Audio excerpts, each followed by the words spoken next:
very much. My name is Peter Mucheru, a speech and language therapist. Before I begin, it's always a good behavior.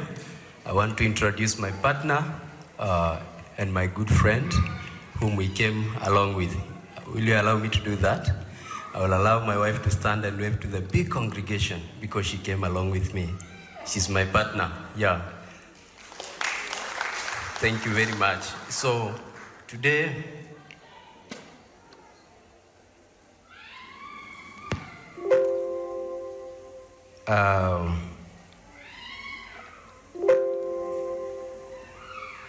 good, thank you. So I want to check on, technology.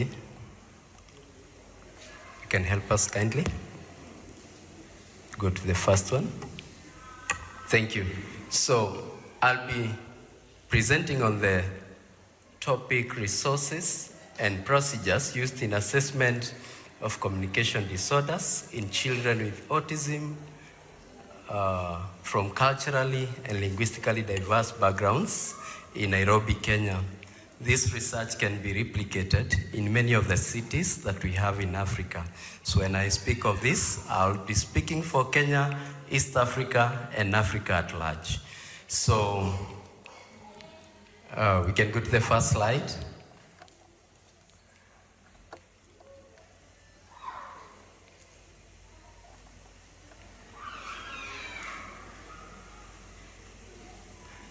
So I would like you to turn to the person who is seated next to you and greet them in your mother tongue, not in English, your mother tongue. And ensure it's not the same person you came with. Say hi to them in your mother tongue.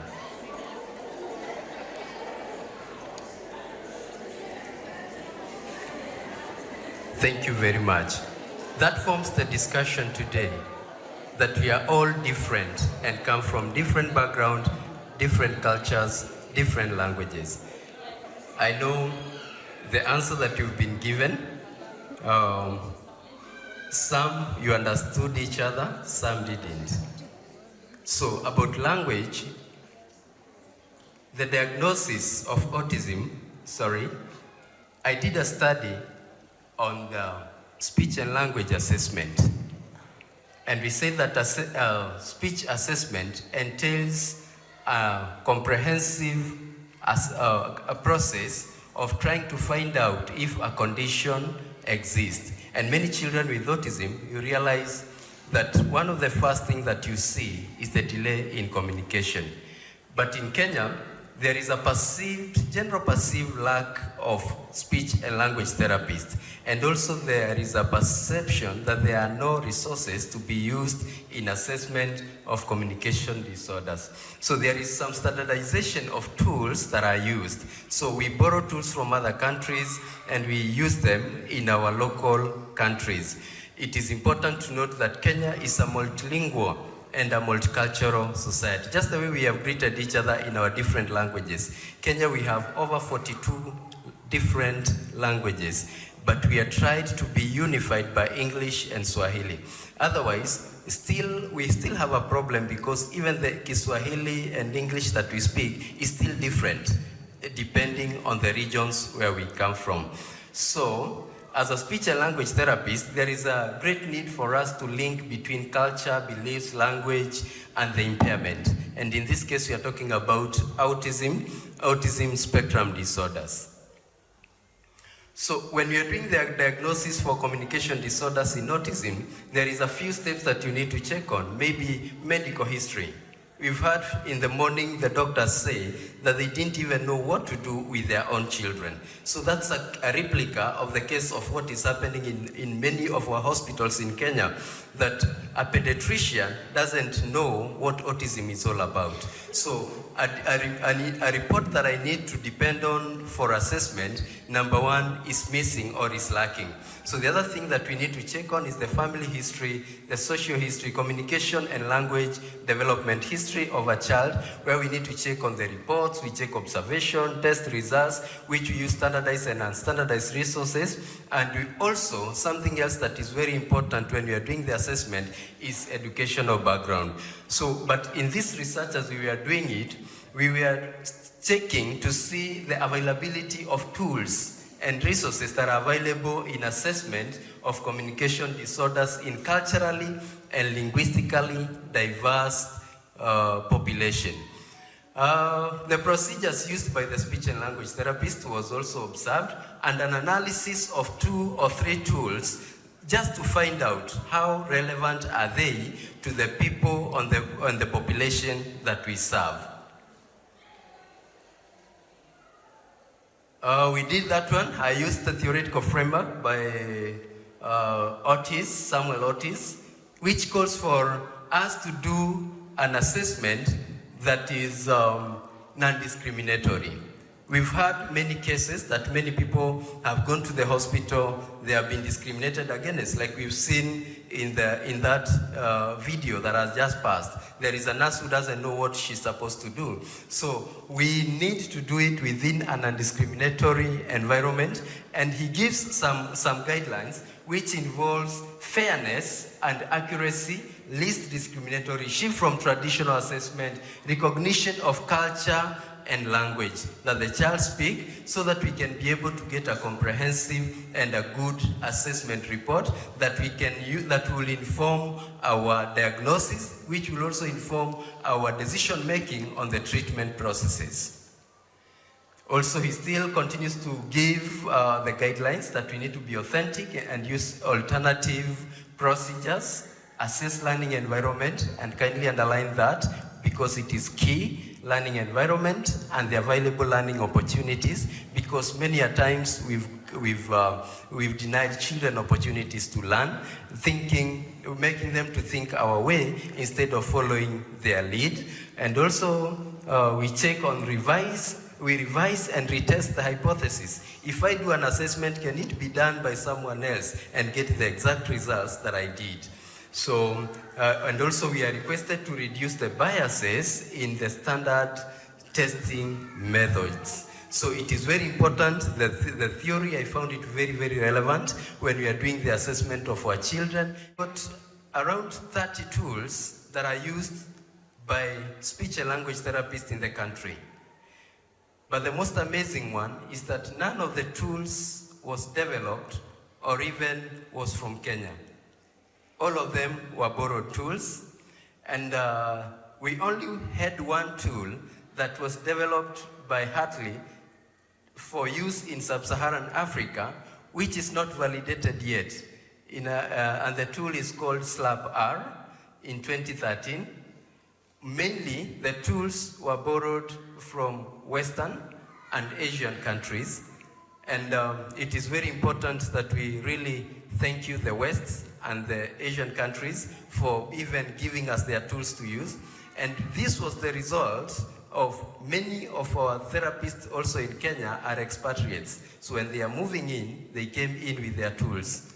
So that's why you will find that many of the tools were from the 2 countries. And many of the tools that I also assessed were also in standard English. There is what we call Kenyan English. There is what we call Tanzanian English. There is what we call Ugandan English. The types of Englishes. And you know the Englishes in Africa, they cannot be even measured anything closer to the standard English, right? So by using the standard English on a child who is living in Africa, then it means that we're gonna be biased on the results that we shall get. So Kenyan English is being used in schools, media, and also in the offices today. And also, not much effort was found to be put by the speech language therapist in development or even validation of the available tools. They say that they lacked enough time because of the numbers that we talked. By the year 2022, one speech language therapist will see 2.5 million clients, depending on the population of our country, that is about 40 million and thereabout. Available tools were said only to be used as baselines. They are not used for assessment, but just to give us a baseline for assessment. And also, speech language therapists developed their own tools. According to this research, only one speech and language therapist in Kenya was over 9 years since they started training, so since graduation, which means that many of the speech and language therapists that we have currently are below 5 years. So there is the issue of expertise and personal biases. So if I continue using resources that I developed myself, chances are I might lead to the misdiagnosis, misplacement, and also in other challenges that will lead to the child with special needs, and in this case autism, not to be assessed accordingly. And this one also will misinform the treatment processes. Assuming you went to a doctor and he gave you, he didn't take you to the lab, then he gave you a wrong medication. Tell me if you'll get well. Shall we get well?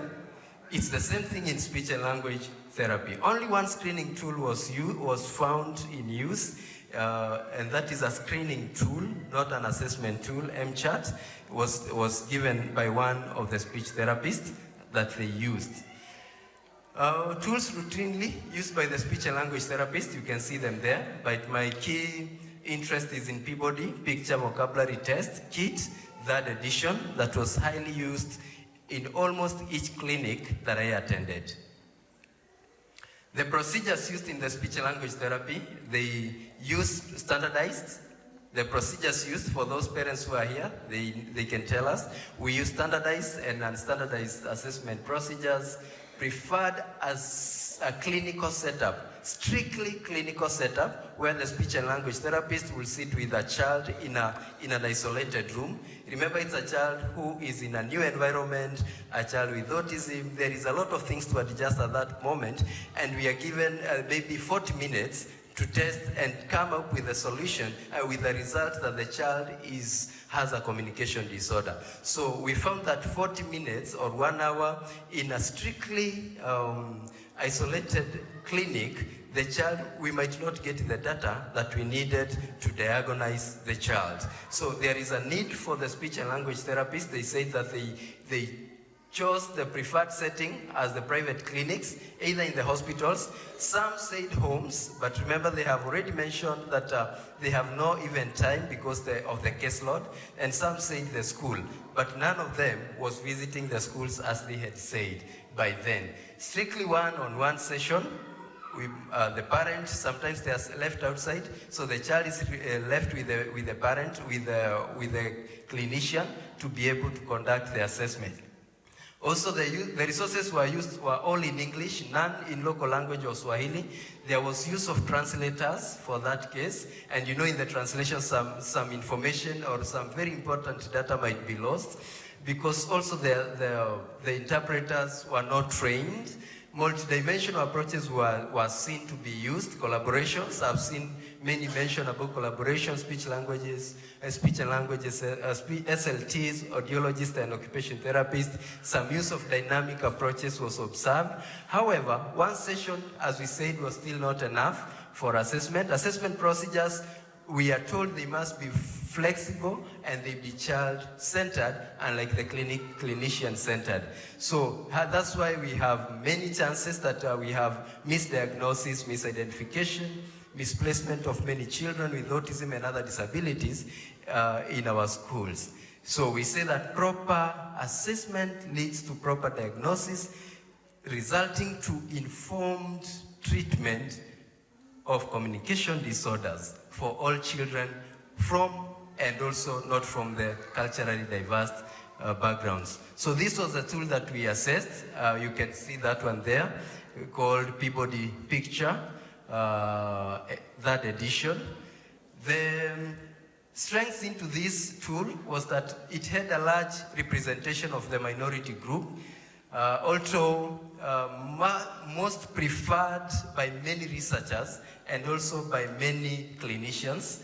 It was difficult to interpret pictures by the children because this one is developed in standard English and for an English-speaking population. So the children from Kenya got it difficult to interpret the photos that were, or the pictures that were presented to them. It was said to be culturally and linguistically diverse because, compliant because there was representation of the minority. However, for using it in Kenya, there was the use of dollar. It's like for us who have come from Kenya, we are finding it difficult to use the Tanzanian money because we are not used to this money. So the use of dollar coins was unfamiliar. Electric trains, we only see them in movies. Our children see them on pictures. Types of animals mentioned like a raccoon. In Kenya, we are used to the big five. So all this, like using a shovel to dig. In Kenya, a shovel is used to it's not even called a shovel. It's called a spade that is used to scoop. So using a shovel to dig was, children were not able to interpret that. So for us in Kenya, they used jembes or hoes. Though highly preferred by the preferred, it must be used with a lot of caution. Using tools borrowed from other countries was found to be other countries and cultures may not be truly capturing what we are looking for. There is a need for us to develop our own tools or validate the available tools for them to be culturally viable and use the correct to be used within the correct cultures. These were some of the responses that were given by the children. You can see something like a reptile. To them, it's a reptile. In Kenya, it's a crocodile. Something like a ladle, they said it's a mwiko or a cooking stick. An appliance, it's a passy or an iron box. So once you change the pictures or what was supposed to be asked, we are told that that tool loses its standardization.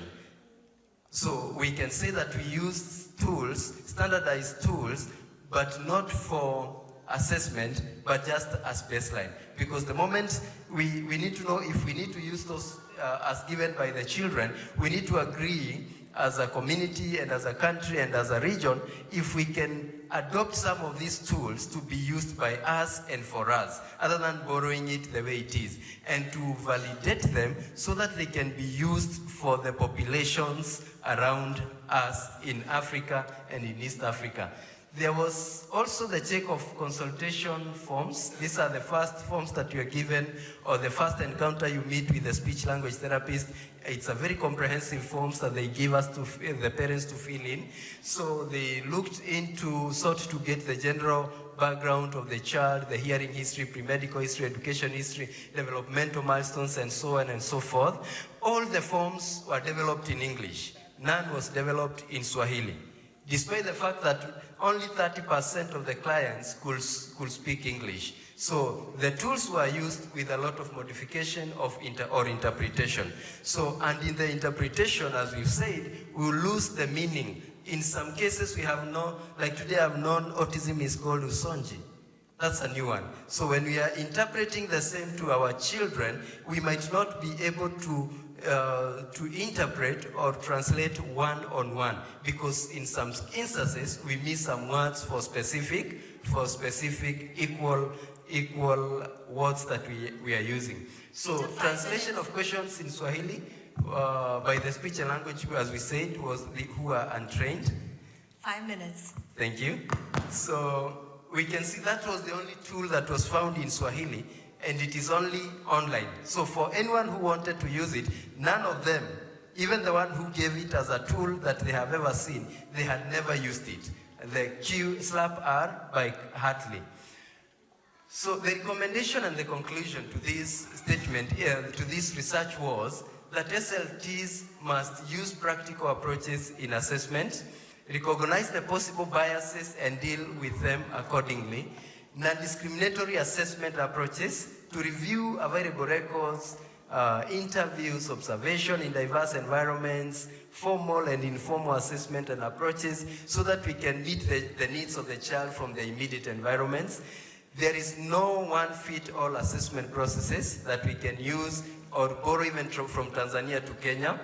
Clinicians to support in development and validation of the available assessment tools. They said they are busy, yes, but we need to get to a point, because we have so many students who are upcoming, that we can be able to help them to minimize the misdiagnosis of our children, use of dynamic assessment approaches, and also the local universities to emphasize on the training in the communication disorders from CLD, or culturally and linguistically diverse, and also do a lot of CPDs, CPDs by relevant bodies, for instance, Association of Speech Language Therapists. And there is a need to decentralize the services from major cities to the other towns, and also to the rule of homes, so that many children can be able to access the services. So further research, we call for further research into the PPVT, and SLAP, so that we can make them as fast tools to be used in Africa, and also in East Africa and Kenya in particular. So for that, thank you very much.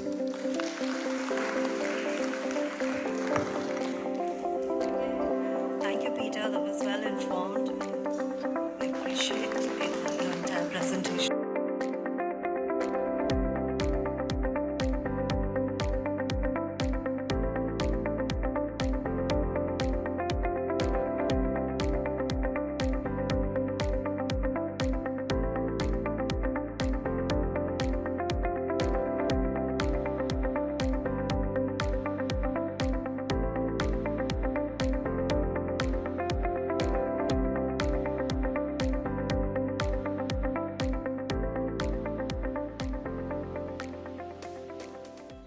Good morning, everyone.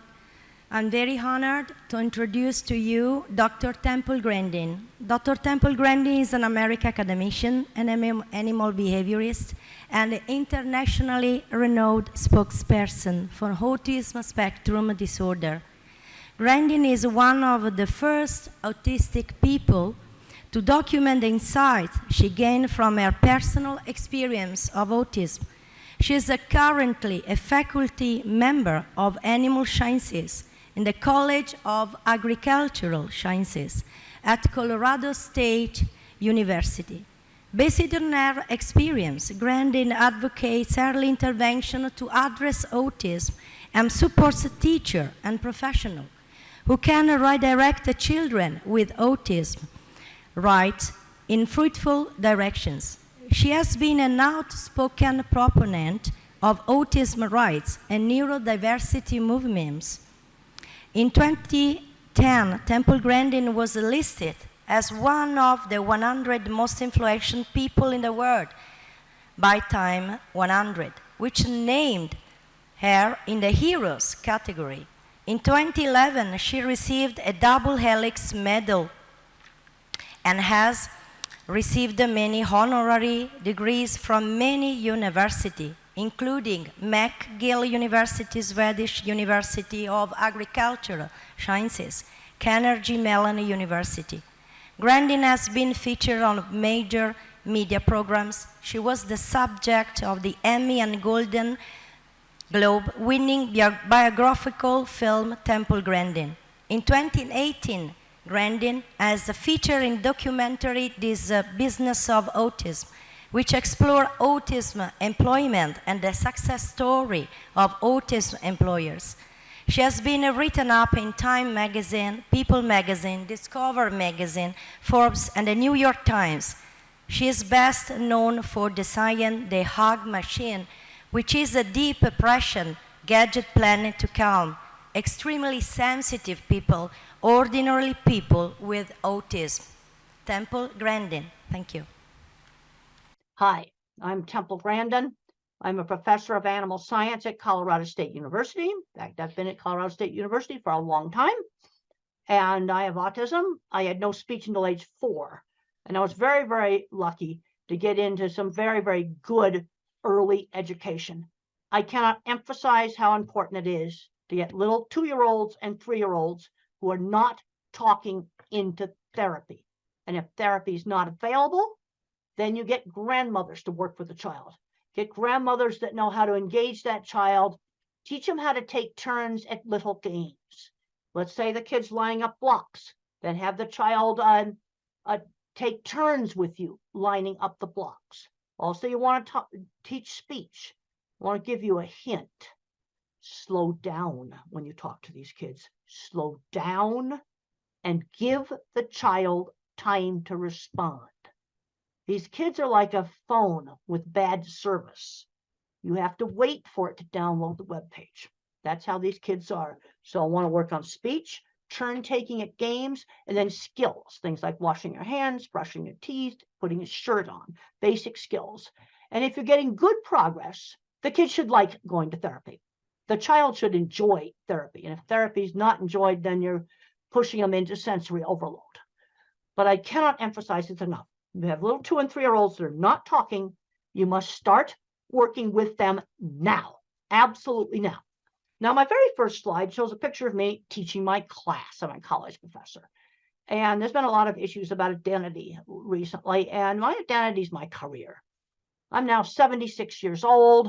I've taken my speaking engagement money and paid to put graduate students to the university. I have 3 that are now professors.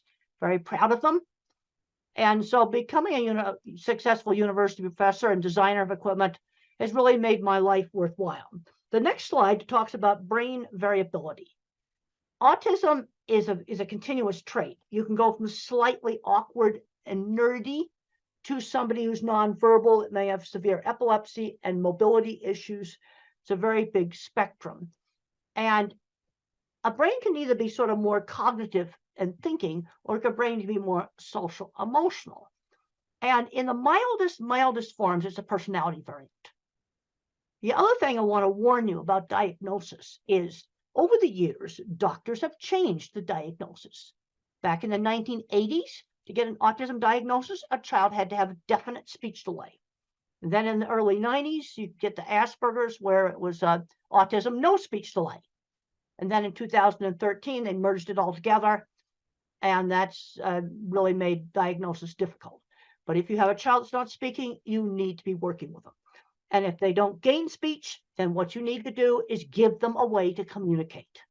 And one of the simplest things you can do is have them just type on a tablet using a text messaging program.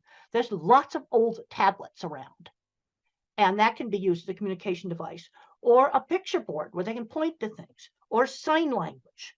But if you can't get the child to talk, quickly, then you've got to give them a way to communicate, because not being able to communicate is so frustrating. I can remember screaming when I couldn't tell my mother I didn't want to wear a hat. It was the most frustrating thing. Now, in the family histories of people who are autistic, you often have a lot more scientists and computer people. And then if you have bipolar, then you have more people in the arts. Now, a lot of famous people probably were autistic. Thomas Edison is shown on the next slide. He probably was autistic.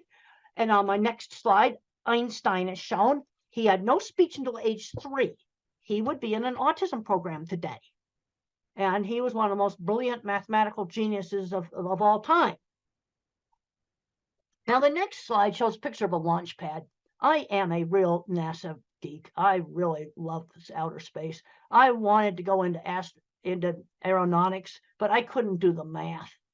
But I love outer space. I got to visit this launch pad. Really, really cool. But there were a number of people working at NASA on things like building a launch pad and designing control rooms. They're autistic or dyslexic. When I was building equipment out in the plants, I worked with people that owned big metalworking shops that were probably autistic or dyslexic. They were the kids that were bad at math, but they could build anything. Now, the next slide talks about emotions being different. I have emotions, but the things I get emotional about is really cool stuff. Like getting to go to Cape Kennedy and watching a SpaceX launch. That was just the coolest thing. And then looking at live video feeds of some astronauts, going up to the space station in those really cool spacesuits. That's the kind of stuff that gets me turned on. And a lot of fully verbal individuals with autism don't have many friends. I'll tell you how to get friends. Friends who shared interests. You get together with the people that like horses, or you get together with people who want to train dogs, or you get together and have a chess club, or you go into robotics club, or you're in music, doing music together. Friends who shared interests. I was bullied and teased in school, and the only places I was not bullied and teased was friends who shared interests. And for me, it was model rockets, electronics, circuit boards, and horses. Those were places where I had friends. For somebody else, it was something different. Now, I got very emotional. The next slide shows a picture of Saturn. We can skip over that. And then the next slide shows a little Voyager satellite. This satellite is really, really getting old. But there's an ancient old scientist, he's in his 80s, named Ed Stone. He is still communicating with it. Yeah, still communicating with it. I get emotional about that.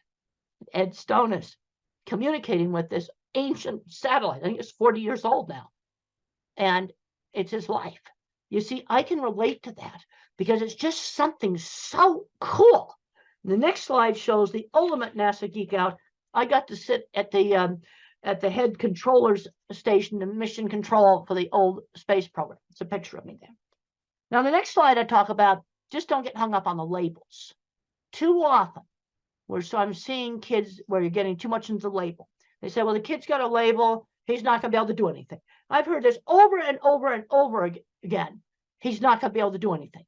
Even with some of the kids that have physical handicaps. They'll say, well, he can't walk. They'll never go to school. They'll never get a job.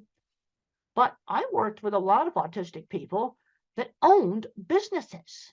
This is what really frustrates me. So don't get hung up on the labels. Okay, we have a 3-year-old that's not talking. Let's work on getting them talking. And we also have to get them out doing things. Don't just hide the kid at home. Take them out shopping and turn shopping into a learning experience. Well, let's talk about different kinds of rice. I know in India, there's all different kinds of rice, curry sauces and things like that. Let's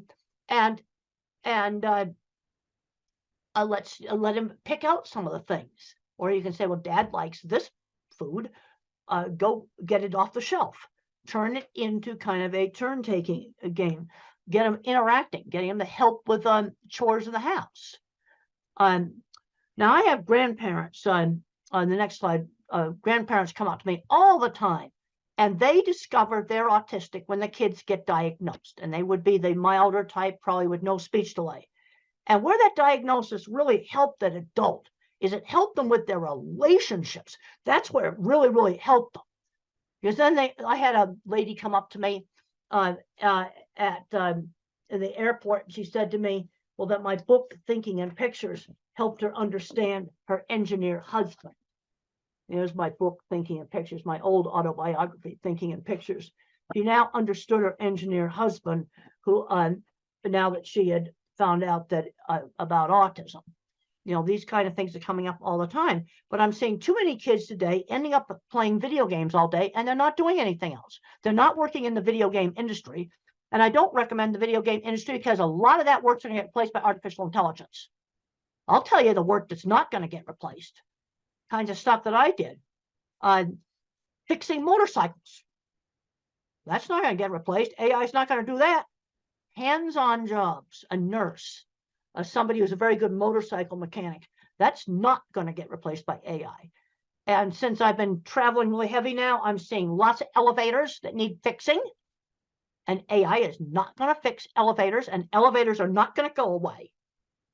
So I'm going to tend to really emphasize the hands-on jobs because those are the jobs that AI will not take out. It's going to take out some programming jobs. Now, the next slide shows me standing in front of the vehicle assembly building. And I got really, really, really emotional because that's the most fantastic thing that us old folks did was go to the moon. And the next slide shows pictures inside the vehicle assembly building. And I got on the roof. And I found out later on I wasn't supposed to be on the roof. But that was just so much fun. So much fun. Okay, the next slide talks about some sort of foundation principles in working with these kids. Sudden surprises scare. Okay, so let's say, for example, a child has to go to a new school. or you're going to go visit some new friends. Maybe you show some pictures of their house. You show some pictures of the school. So it's not such a surprise. Okay, let's say they're going to travel on an airplane. Well, let's look at videos of airplanes. Maybe go to the airport, watch them take off. You want to reduce the surprise factor. The other thing you need to do is stretch these kids. We don't force them into something where they're going to get into sensory overload, but stretch them and then give them some choices. Well, we could do this game or that game.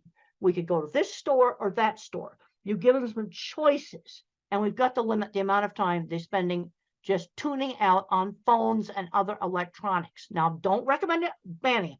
Don't want to ban it. But what we need to be doing, an hour a day is plenty. The next slide shows just a picture of a really, really good teacher. And a good teacher knows how to kind of gently engage a child without causing sensory overload. The next slide just emphasizes the importance of turn taking in a game. And if you were to use a game that's on a phone, I want one phone physically passed back and forth. Physically pass the phone back and forth. So it's a true interaction. Now, the next slide talks about teachable moments. This is a 1950s way of parenting. And I think it's a really good way of parenting. If I made a mistake, we had sit-down meals, you had to eat properly. And if I stuck my finger in the mashed potatoes, mother did not scream no. She would say, use the fork. Okay, or if you're chopsticks or whatever, you use them. You use the utensils. She'd give the instruction instead of saying no. That's really important. Just quietly give the instruction. Now, obviously, if the child ran in the street, you'd have to, but I'm talking about things like maybe touching too much stuff in a store. You might say, only touch the things that you're going to buy. You give the instruction quietly. Okay, the next slide just talks about limiting video games. One of the things we've got to avoid is these kids just becoming recluses in their room. But then on the other hand, due to problems with sensory, and sensory problems are real, some of these kids need some time just to calm down, just some time to chill. And that is okay.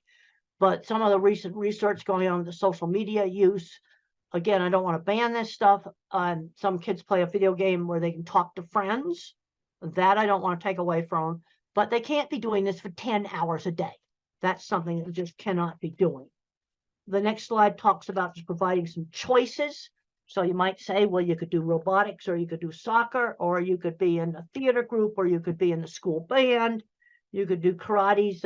Cub Scouts is an American program for kids where they learn camping and other skills. So we're going to get out and we're going to do things, but you give them some choices. Now, the next slide shows a little child blocking his ears. Sensory problems are real. That's part of autism. And one of the ways to help a child that's afraid of something that's really, really noisy is to let them control it. Hair dryers, vacuum cleaners. Let the child turn that thing on and off where they control it. And I've talked to several families where the vacuum cleaner went from those hated fear thing to the favorite toy when the kid could control it. Same thing with car horns. Let the child beep it. Now, if some kids wear ear protectors all the time to block out sound, if you wear those all the time, sound sensitivity will get worse. That is something you do not want to do. But to give you control, you can have those headphones with you all the time. Have them with you. They can be around your neck. They can be on the top of your head. Have them with you.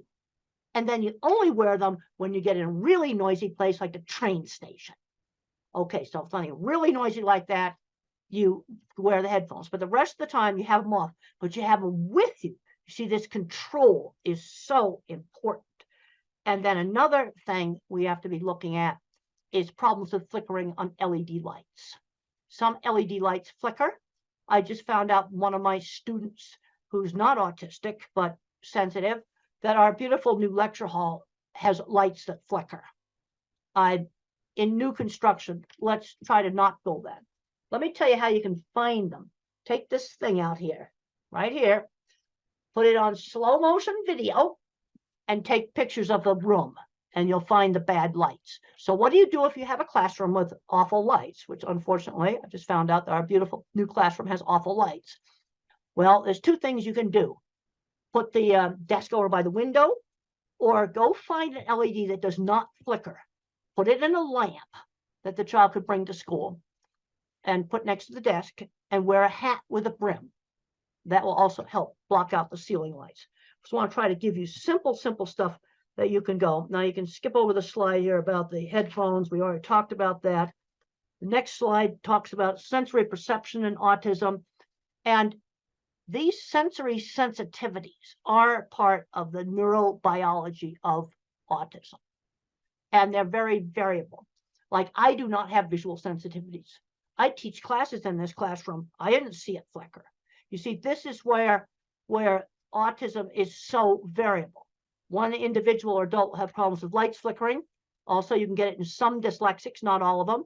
Also, some head injuries too can also give problems with lights flickering. But sensory problems go with it. Then the next slide talks about just checking for deafness. Auditory threshold's normal, but there's a problem with auditory detail. It's very important when you're teaching these kids speech, slow down when you talk to them. Because when the parents talk fast, blah, blah, blah, blah, blah, blah, just want to blabber, you got to slow down when you talk to them. Give the child time to respond. They're like a phone with a bad connection. Give them time to respond. And even though the threshold for hearing a faint sound, if let's just give an example. If I said the word dog, maybe the child just hears oh. So when my speech teacher worked with me, they'd go dog, and then they'd go dog, really slowing down and enunciating the sounds. Now, there's three basic ways that speech can have problems. I had problems with hearing auditory detail. That's an auditory processing problem. Then I had problems with getting my speech out, almost like a stutter. But now the next slide just talks about echolalic kids. Echolalic kids are the ones that will recite TV show and movie scripts, things that they've listened to over and over and over again. But the problem is they don't know what the speech means. They don't know what it means. So what you have to do is find some lines from that movie that you can put in a real situation. I was just up in Canada, and a teacher told me that this little boy sung Yellow School Bus, something he'd heard, Yellow School Bus. And I said, that's an easy one. When you go out to the school bus, which happens to be yellow, you say Yellow School Bus, that line from the script, just as you're going up to the yellow school bus. And you've taken that out of the script of some kids program thing that they've played over and over again. And then it tends to be something they've played over and over again that they pick up these lines from. The next thing I talk about is attention shifting slowness. You see, if you're a phone with only one bar of service, or a computer with a very small processor, it's hard for me to multitask. It's hard for me to switch attention back and forth. This is why multitasking jobs can be so difficult. Like a busy takeout window, or a very busy restaurant where they just have to dish out a lot of orders all at once. That would be a problem. The next slide shows it's an old study done by Ami Klin with some of the very early eye tracking software. And they watched a movie called Who's Afraid of Virginia Woolf, an old black and white movie. But look at how many times the normal person looked back and forth between the eyes. There's nothing in this paper about attention shift. It's all about social. The normal person looked at the eyes. But I looked at this, the autistic's trying to read lips in the mouth, and look at how many times the so-called normal person has shifted attention compared to the autistic. This is the best picture I have gotten, this ancient old paper on attention shift. Now the next slide just shows a little thing that I did on a childhood assignment when I was 5 years old, and I was so frustrated. And I was supposed to mark the pictures that began with the letter B. B as in beautiful. I knew my alphabet, and I marked a suitcase as a B for bag. And they didn't give me time to explain that in my family, we called them bags. And it was so frustrating because I understood the B concept. The next slide shows how some people that have visual processing problems can actually have images break up. And this is a slide from some of the people with migraines also have some of the similar things. The next slide just shows some video interference that might be kind of give you an idea of what the individual very severe visual processing problems might have. And if you're working with nonverbals, there's some really good books like Tito Mukhopadhyay, he's from India. How Can I Talk If My Lips Don't Move? It's a great book. And he describes problems with sensory scrambling, visual scrambling, and problems with motion. The next slide shows an escalator. And children with visual processing problems or adults with visual processing problems often hate escalators. Another thing that they'll complain about is the print jiggling on the page when they read. The next slide just shows that. It shows the print jiggling on the page. Now, I want to make it very clear, this does not explain all dyslexia. It only explains some dyslexia. Okay, the next slide shows some simple things that you can use. Try printing the homework on different pale colored papers. Now, this is one of my children's project book, Calling All Minds. And look at how it gets some nice light blue there. Like try printing the homework on the real pale, light colored paper. Try maybe pale green, pale tan, pale lavender, pale purple. I've seen this really work. Experiment with different fonts on the computer. Experiment with different backgrounds. And that may work. It only works on a subgroup. And then I already talked about using the light to block out some of the bad lights. The next slide just talks about very severe sensory problems. Extreme efforts required to screen out background noise. For example, if I'm in a noisy restaurant, very hard for me to hear. And I also have problems with fast chit-chat conversations. They just go too fast for me to follow them. The next slide is the title of a paper called Environmental Enrichment is an Effective Treatment for Autism. That's the title of a paper. And what's done in this is you might hold a warm cup and then smell maybe cinnamon. Okay, so you're stimulating two senses at the same time with a lot of emphasis on touch and smell. Or you might listen to music and hold a cold water glass. You know, very simple things. And what you're doing is always changing those things. And it has some efficacy. It's actually a evidence-based method as an adjunct. It doesn't replace speech therapy or something like that. Next slide are some of the really best books written by individuals who do not speak, but they have a good brain inside there. And my favorite is the one from India, Tito Mukhopadhyay, How Can I Talk My Lips Don't Move? Is my absolute favorite. It's available on Amazon as an ebook. These are all available on Amazon in ebook format, which makes them easy for you to get. And if you're working with a child that does not learn to speak, these books, you must read these books.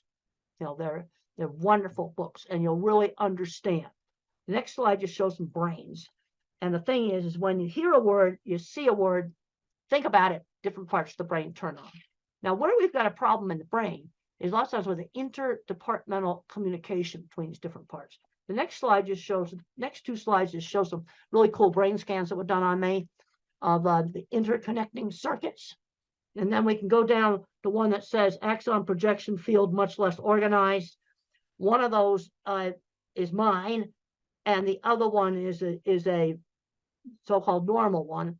And this explains why I had problems with expressive speech. I had less fibers for speak what I see. The next slide just circles the less fibers. And then on auditory, I got just a little tiny one. I'm not auditory. The thing I can't emphasize enough, it's showing in the next slide, there's a three-dimensional drawing drawn by an autistic child, develop the kid's strengths. And this is something I really emphasize in one of my newer books, Visual Thinking, the hidden gifts of people who think in pictures, patterns, and abstractions.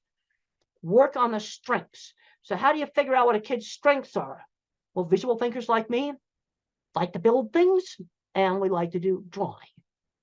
Art and mechanics, those two things go together. You might have another kid who's mathematical. Then move that kid ahead in math. Or another kid that loves verbal facts. These are history lovers.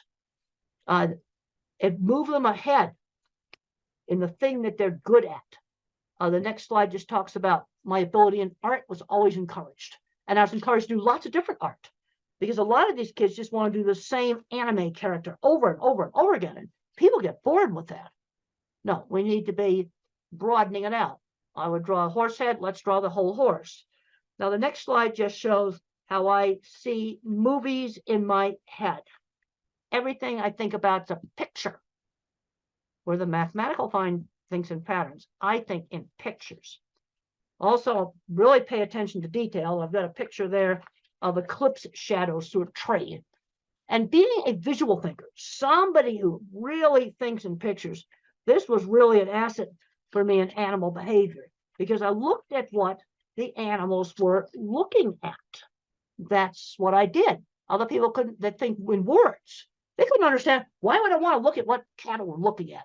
That's kind of ridiculous, but it's important. Next slide just shows seeing a car through the fence, picking up little details in the environment. Animals live in a sensory-based world. They don't live in a word-based world. They live in a sensory-based world. Next slide just talks about some things that have been learned about autism on auditory capacity, much really good pitch discrimination, hearing unexpected sounds. The next slide just shows a curved cattle handling facility. Being a visual thinker really helped me in my work. It was really, really good.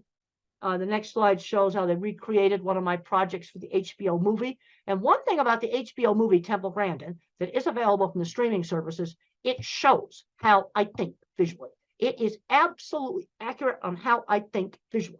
Next slide just shows starting my career in construction and design.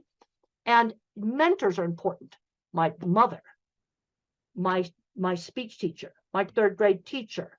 I had a great science teacher who encouraged me and got me interested in studying. And then there was a man named Jim Uhl who saw my skills and mentored me in getting my business started.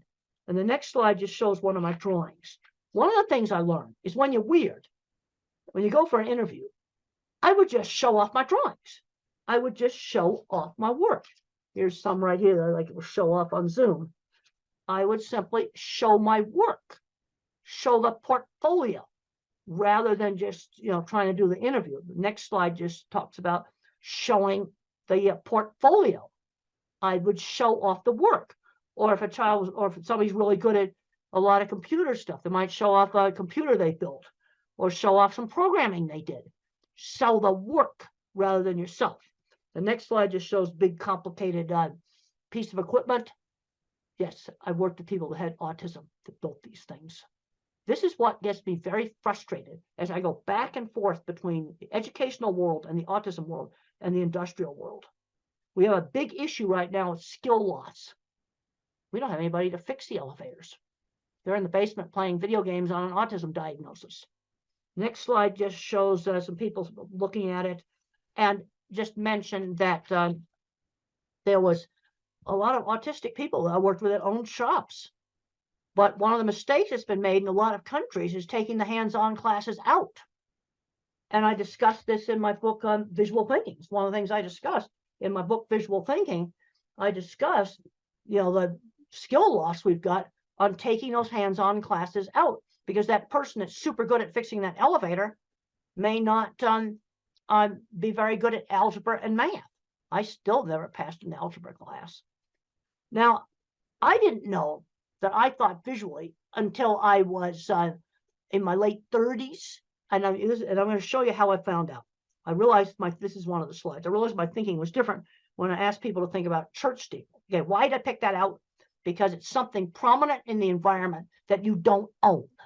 Most people could see their own car or maybe see their own house if I ask them about it. So I say, think about a church steeple. How does it come into your mind? Now, visual thinkers like me see them come up as individual pictures and name off where they're located. Where somebody that is very, very verbal may just see two lines. This was a shock to me. They might just see two lines like that. That's all they see. And then these flash into my mind like Google for Images. I've got a whole bunch of slides here showing off individual churches. And then you've got different types. You've got great big cathedrals. You've got small. I can then, as I see more of them, I can sort them into like chapels versus cathedrals. And then I get into some slides that show that I have a huge visual thinking circuit in my brain. Huge. That's why I'm a visual thinker. Okay, then in other countries, instead of steeples, you can just use mosques. Same thing. You know, it's out there in the environment. You can see the minarets. They're different. I've looked at them. They're different. Be the same thing. But it's not something that most people pay attention to the same way they would their own. They'll think about a house. Then you might see your own house. That's why I don't ask house. So I got 2 slides there showing my big visual thinking circuits. Then I got a slide where it shows like working memories pretty well shot. This brings up another accommodation that can save a lot of jobs. And it says, use a pilot's checklist. The slide that says that.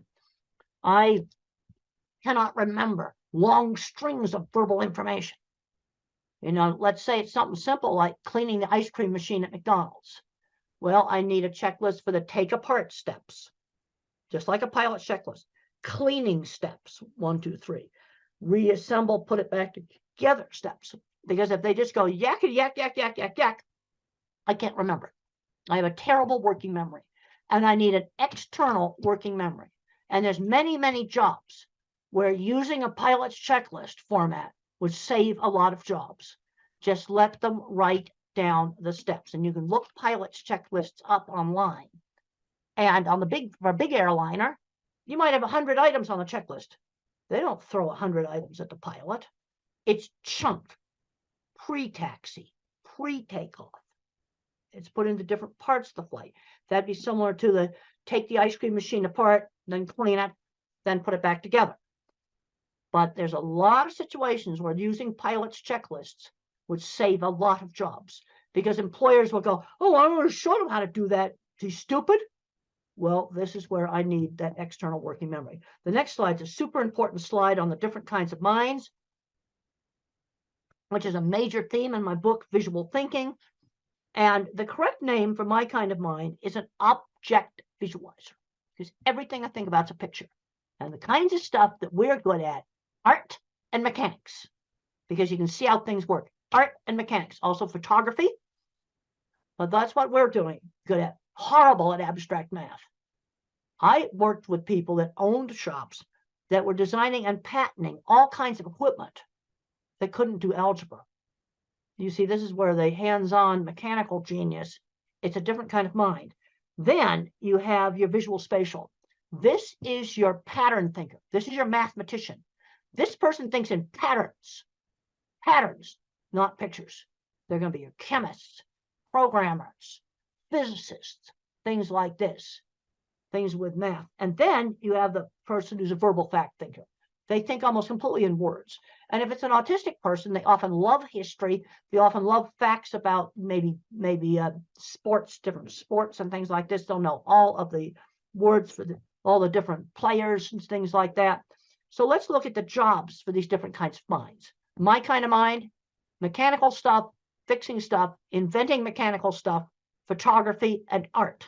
Mathematicians, computer programming, electrical engineering, the more mathematical parts of engineering. Because one of the things I've found in working with these big food companies is that the shop people, people like me, invent mechanical equipment. The more mathematical mind has to make the refrigeration systems in a food processing plant work and make the boilers work. That stuff requires more math. So you need the mathematician mind to do engineering. But you also need my kind of mind who can't do algebra to work on the mechanical things. And then what the verbal thinkers, good jobs for them, specialized retail. There's been some really good successes in selling cars, selling specialized business insurance, selling sporting goods, where they're recognized for their knowledge of the products, you know, selling phones, and not try to sell somebody the most expensive phone, but sell them the phone that's right for them. Because where we're really falling down is on the job front, getting them into jobs. Let's start off with chores for little kids, 11-year-olds. maybe helping out at a fruit stand or, some little market stall, doing a job at a community center, walking dogs for people. I want them doing something on a schedule outside the home. Really important, because the moms often tend to overprotect. Is that they're legal age, they need to get a real job. And you need to just figure it out in the neighborhood. This is one thing I've noticed when I've gone to a lot of countries. There's a lot of little tiny small shops. And I drive by those shops and I'm going, oh, that little clothing store would be perfect for this autistic girl to start doing some work in. And you just set it up in the neighborhood. Mother did that with me. When I was 13, she got me a little sewing job with a local seamstress who worked out of her home. It was just something done in the neighborhood. But they've got to start learning how to do things outside the home. This is really, really important. So we start making that transition to work before they graduate from high school. I cannot emphasize this enough, because work skills are not the same skills as academic skills. Now, I was a goof around student until my science teacher motivated me to study, because being a scientist, you had to study. And I made up for like 3 years of high school where I goofed off really quickly. But I'm seeing too many kids where they're not learning how to drive. They're just not learning any skills. Okay, when I was 8 years old, the next slide talks about use a variety of teaching methods. When I was 8 years old, I couldn't read. Mother taught me with phonics. I already knew my alphabet. And she would read out loud, find a book that I was interested in. We had a book in the US called The Wizard of Oz, a really fun book. And she'd stop at an interesting place and then have me read more and more. And I very quickly learned to read with phonics. It wasn't that hard. There's all kinds of complicated stuff online. Oh, we didn't use any of that stuff. I already knew my alphabet. And I already knew the little alphabet song, A, B, C, D, E, F, G, yeah, the little song. And that has half the sounds. And I was able to learn how to read. And I very quickly went from, I was 8 years old, no reading. I immediately went up to the 12-year-old level of reading very quickly. This next slide just shows like there's kind of two ways that mathematicians kind of do things. You have the one that's all totally algebra, then the ones that are more geometric. The next slide just says if you use a Google image search and you put mathematical terms in, you can find so many great stuff. Then I've got a slide of a plant that has mathematics in it. Then I've got another slide that shows Penrose tiling. That's what Stephen Hawking used. And I really, really like what Stephen Hawking had to say about disability. Concentrate on those things. Your disability doesn't prevent you from doing well. He could do math in his head super well. Next slide just talks about getting interesting magazines and things in the school library, fractals. I've got a whole bunch of slides here that just show cool, interesting stuff. Then there's a picture of me with a horse looking at me sawing a board. And friends who shared interests. A lot of kids aren't doing enough hands-on things. AI is not going to take away hands-on jobs. You're still going to have a nurse in the hospital. That's not going to go away. There's a lot of jobs like that, and jobs fixing things, mechanical devices. Yeah, there's a lot of things that 3D printers can do, but guess what? Somebody has to fix the 3D printer because it's a mechanical device controlled by a computer. And the next slide just shows some kids today, they don't know how to use a ruler. They don't know how to put a hose on a faucet. The next slide just shows a beautiful rainbow. So when I think about really abstract stuff, like, okay, religion, I kind of look at that rainbow. It's so beautiful. I also have a picture behind me of the deep space field from the Hubble telescope. And it's got thousands of galaxies out there. You know what's interesting about that? The scientist who did that pointed the Hubble at nothing, and he found all the galaxies. Let's talk about the next slide about bottom-up thinking. Okay, verbal thinkers will get a top-down concept, like maybe let's have a inclusive classroom, for example. All right, that's a good thing to have. I want to see autistic kids mainstream into a regular classroom, but how do we do it? Bottom-up, I'm thinking specifics. Okay, the LED lighting issue and the flickering. Bullying has got to be gotten under control. Those are two things we have to do. Using the pilot's checklists would be another thing. You see, those are specific things that you could do to make a classroom more inclusive. The next picture just shows autistic kids sorting different things in his mind. And my mind's like a spreadsheet. So when I was a little kid, I said cats are smaller than dogs. But then when our neighbors got a little tiny dachshund, she was the same size as a cat. So I had to find other features that she shared with dogs, like barking, the dog's smell, and the shape of the nose. Now, the bullies used to call me tape recorder, and I got a picture of a 1960s antique tape recorder there. And I didn't know why they were calling me that, because I'd always used the same phrases. But then as I got out and I did more and more things, then I got less and less and less like a tape recorder. Okay, teaching number concepts and generalization.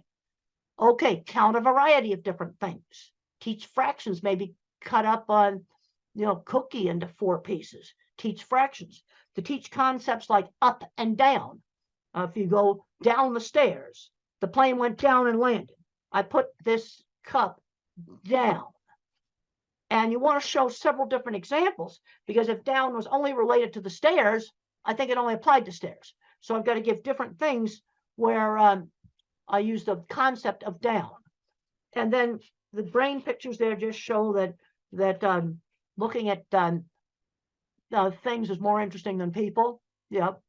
I get really turned on about things like the scientist who had the guts to point the Hubble at nothing, and he found everything. The other scientists thought it was stupid to waste the expensive observing time on looking at nothing. Single most important picture that telescope took. Okay, the next slide is just more stuff on friends who shared interests. We've already discussed that. And the next thing on 1950s upbringing, this is where there was some things, social things, at least in the US, were taught in a much more structured way in the 50s. Turn taking at games, being on time. That was drilled into me. And I think we had a big, huge school clock that was this big. And every time the second hand went around, the minute hand did 1 click. I could see it. I think, and you can get these electronic ones, battery operated versions of these clocks. They still exist.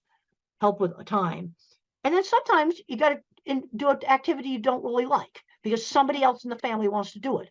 That gets back to turn taking. The other thing that really helped me, and it helped a lot of kids in the 50s, is party hosts and hostesses.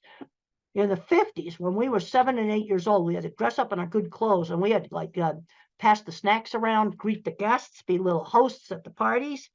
And my brother's not autistic. He hated those parties, but he admitted they helped him become a bank vice president. Because I just read in the Wall Street Journal just the other day that college students are just scared to death to go up and talk face to face. Those parties were important, and they're an easy thing to do, and they don't cost anything. And then just being cute to say please and thank you. Basic polite, what I'm going to call just being polite. You cannot be a rude, filthy, dirty slob. Okay, there's a lot of concern now about masking, and there's some hypersocial stuff I can't do. You can be eccentric. I dress kind of eccentric, but you cannot be a rude, filthy, dirty slob. And there's a scene in the movie where my boss slammed down a deodorant and said, "You stink, use it." Yeah. Hygiene, yes, you're going to have to clean that one up.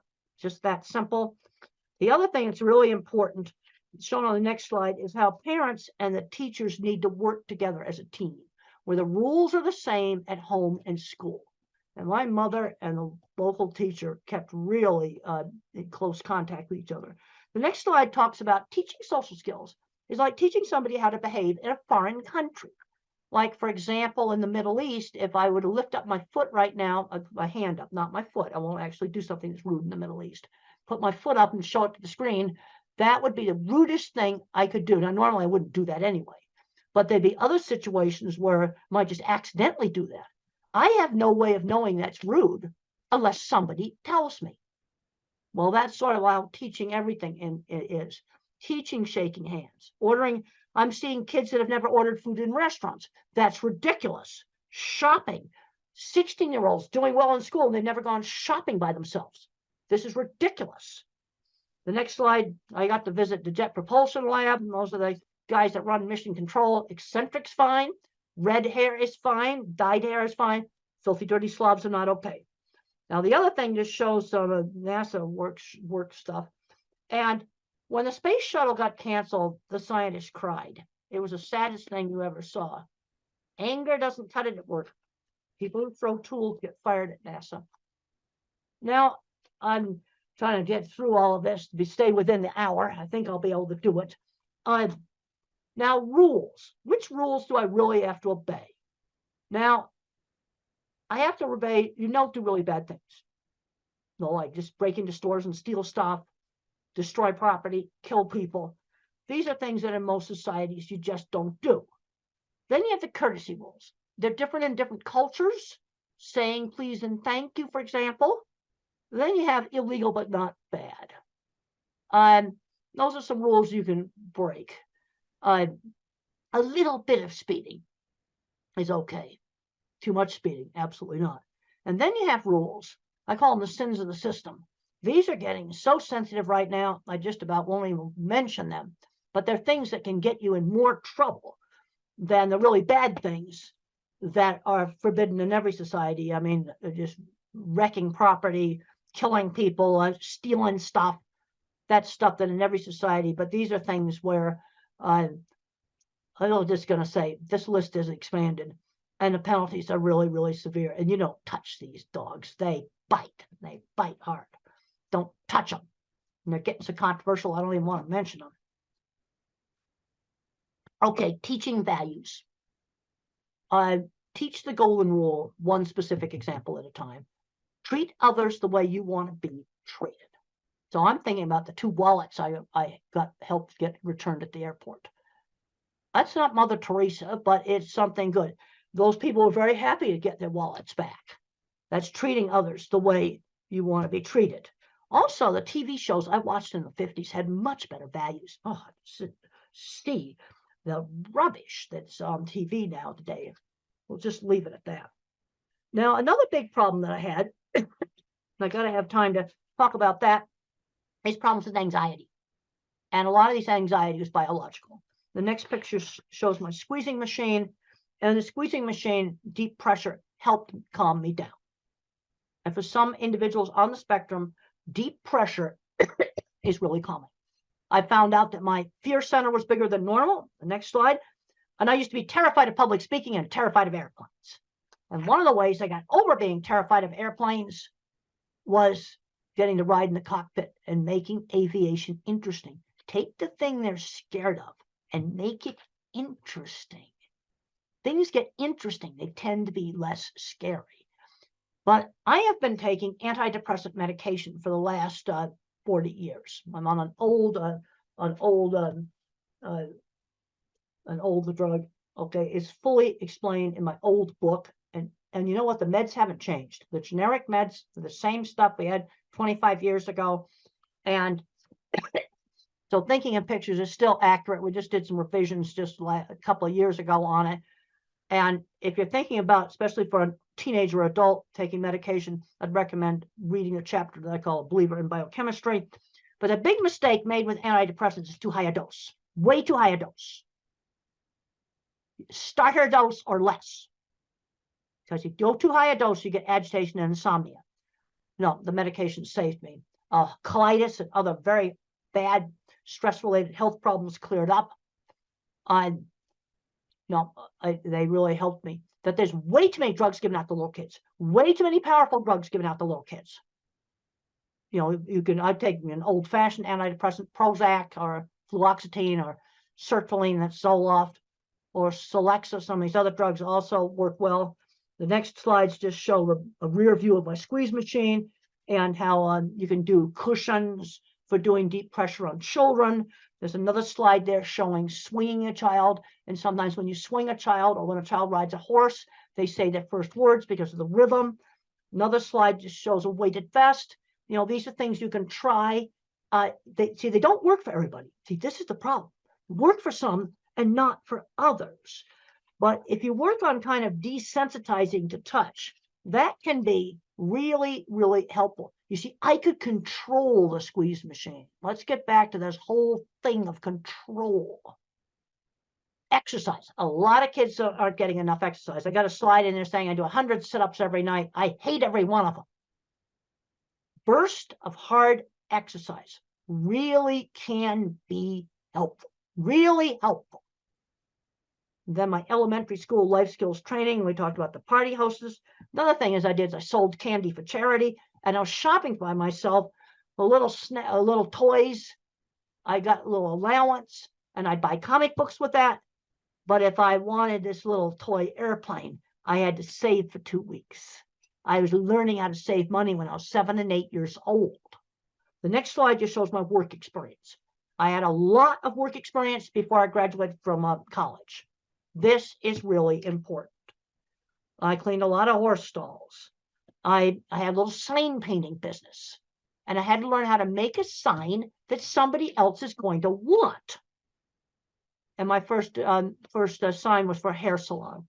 So I put shampoo lady on it from a brand of shampoo. The next slide shows an ugly shed that I made look nice. You see, I had to do work that other people would want. And the next slide shows me painting a goofy sign for the Arizona State Fair. You know how I got that job? I showed off photographs of my signs. And the next slide shows my sign painting truck. And how did I learn to drive? This is a major hurdle. It's going to take longer. You have to spend more time practicing in a really safe place, like a big stadium parking lot, a big open field where there's nothing to hit, absolutely nothing to hit. And you practice like 20 minutes a day, maybe for a couple of months, maybe for 2 months, until you no longer have to think about how to push the gas, how to work the gear shift. You've got to get that operation of the car into what's called motor memory before you do traffic. Go at it a lot more slowly. And then I just have a slide there, tasks outside the home, a whole bunch of tasks there. That might be different in different countries, but the bottom line is I want them doing a task on a schedule outside the home. And this needs to start like at 11 years old. In the US, that replaces paper routes, which we don't have anymore. Next slide just shows, Lego Mindstorms might be one activity. Then I've got a slide in there that people were impressed with my drawings. That's really important. Then I've got a bunch of slides here that show selling myself rather than showing off my work. I got a whole bunch of slides on showing off work. Talk about showing kids interesting things. The other thing on getting jobs is we need to be getting in the back door. And there's a picture in there that shows the Swift plant where I first started, and I met the wife of the plant manager. Yeah, you see, use connections. And then there's my, I was wearing this shirt that's in the Cowgirl Hall of Fame when I met them. Using, connections to get into jobs, finding mentors. I know I'm running out of time here. Got to just rush through this. Finding mentors. My mother, my elementary school teacher. These are so important. And then I have a bunch of slides here that show jobs for the different kinds of thinkers. I don't think I need to read all of that to you. You can look at those. And then to finish up, I've got some stuff on medication in here. Let's try exercise before you try a drug. It's like, one of the big things that's a problem is way too many drugs are handed out like candy. That is wrong. And the medication I am on, the antidepressant, is, relatively mild medication. The other thing is try one thing at a time. So let's say you try a supplement, like a gluten and casein-free diet, for example, that helps some kids. Try one thing at a time. If you do a new school and a drug at the same time, you don't know what worked. This is just a basic thing. And no medication is going to give you 100% control of anything. Okay, now in troubleshooting behavior problems, you got to figure out, is the problem biology? Because you might have a nonverbal person that doesn't speak, and they got a stomach ache, and they can't tell you about it. That's going to make a lot of behavior problems. That's biology. Or maybe there's certain loud sound that's bothering, or that's biological. Now, behavioral, sometimes you do things to get attention. The whole frustration with not being able to communicate is huge, but I have kind of a little troubleshooting list there of things to try to, especially with nonverbal clients. Then I have a list of painful things that can be wrong with a person who is nonverbal. There's been horrible cases where people have died from a burst appendix. They were nonverbal and they couldn't tell the doctors that they were hurting. And there's a whole list of things that can be painful things, and some books that it might be helpful. Okay, some of the supplements, probiotics. I take probiotics. They've helped me prevent urinary tract infections. They've worked. But I'm taking one probiotic. I'm taking one regular medication, discipramine, an old-fashioned tricyclic antidepressant, and I take one probiotic. I'm not taking pharmacies full of stuff. Let's try to figure out the stuff that works. I then have a list of the antidepressants, and in low doses, the things that they're good at is anxiety. I don't know about depression, but they work for anxiety. Low doses. And then you've got the atypicals. That's the much heavier drugs and much worse side effects. Things like obesity, for example, can be a side effect, and some shaking disorder. And you want to try to use the lowest dose that will work. Sometimes very, very tiny doses of risperidol help with sensory, but I mean tiny doses. Another low dose principle, use the lowest dose that works. And then for some of the problems with anxiety, sometimes blood pressure pills work. And I've got a slide there that has blood pressure meds on it. And then epilepsy drugs. You can sometimes get outbursts that are actually psychomotor epilepsies, and they're completely random. They can be calm listening to music and have an attack, and we treat it with epilepsy drugs. So that's kind of getting near the end of this. Look up interactions. I'm finding that, let's say you're taking 4 different medications, make sure they don't interact with each other. And you can look that stuff online. It's readily available. But there's a tendency sometimes to just, okay, we got one little problem, we just throw another drug at it. That's wrong. But on the other hand, I'm not anti-drug because I think this medication saved me that I'm on. And I write about it in this book. And even though it's 27 years old, it's still accurate because the generic stuff's still the same. And I'm taking a probiotic that prevents urinary tract infections that the doctors couldn't figure out how to stop my urinary tract infections. Now I just take it. They gave me antibiotics to clear it up. And then what the probiotic does is it prevents it. And that's worked for me. Now but that's 2 things. That's not shelffuls of stuff. Well, I think we've run out of time. I had an hour, and it's been wonderful talking to you by video. I think we've covered a lot of stuff. And it's been great to be here by video. And I want to thank the hosts there for staying on and letting me talk to you, because I do a much better talk when I got people there I can see and talk to. Okay, thank you.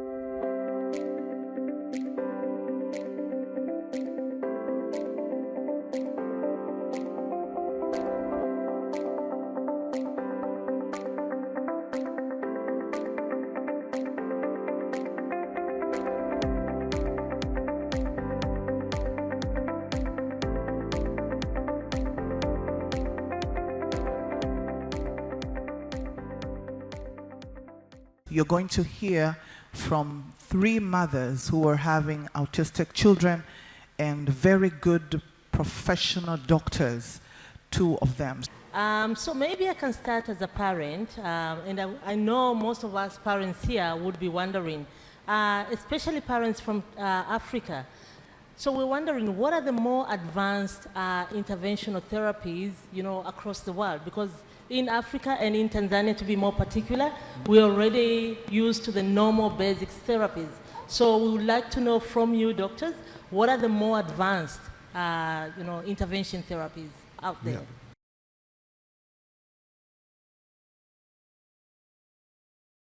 Thank you, Sarah. So I think you want to know about the rehabilitation therapies. Exactly. So as we know that the pillar stone or the basic conventional treatment for autism is neurorehabilitation, and that's the foundation on which the whole treatment for autism or cerebral palsy or intellectual disability basically leans on.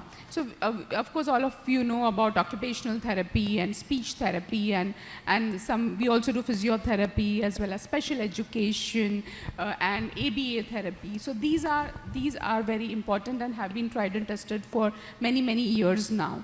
But what we also have, especially in India now, we have aquatic therapy. So aquatic therapy is, children love water, right? So basically if you make them like swim in water or do specific therapies in water, they calm down better and it helps them concentrate better, their coordination improves. So coordination is one of the major issues in children with autism. So aquatic therapy has a big role to play in a comprehensive part, as being part of a comprehensive treatment for autism. Apart from that, of course, sensory integration therapy.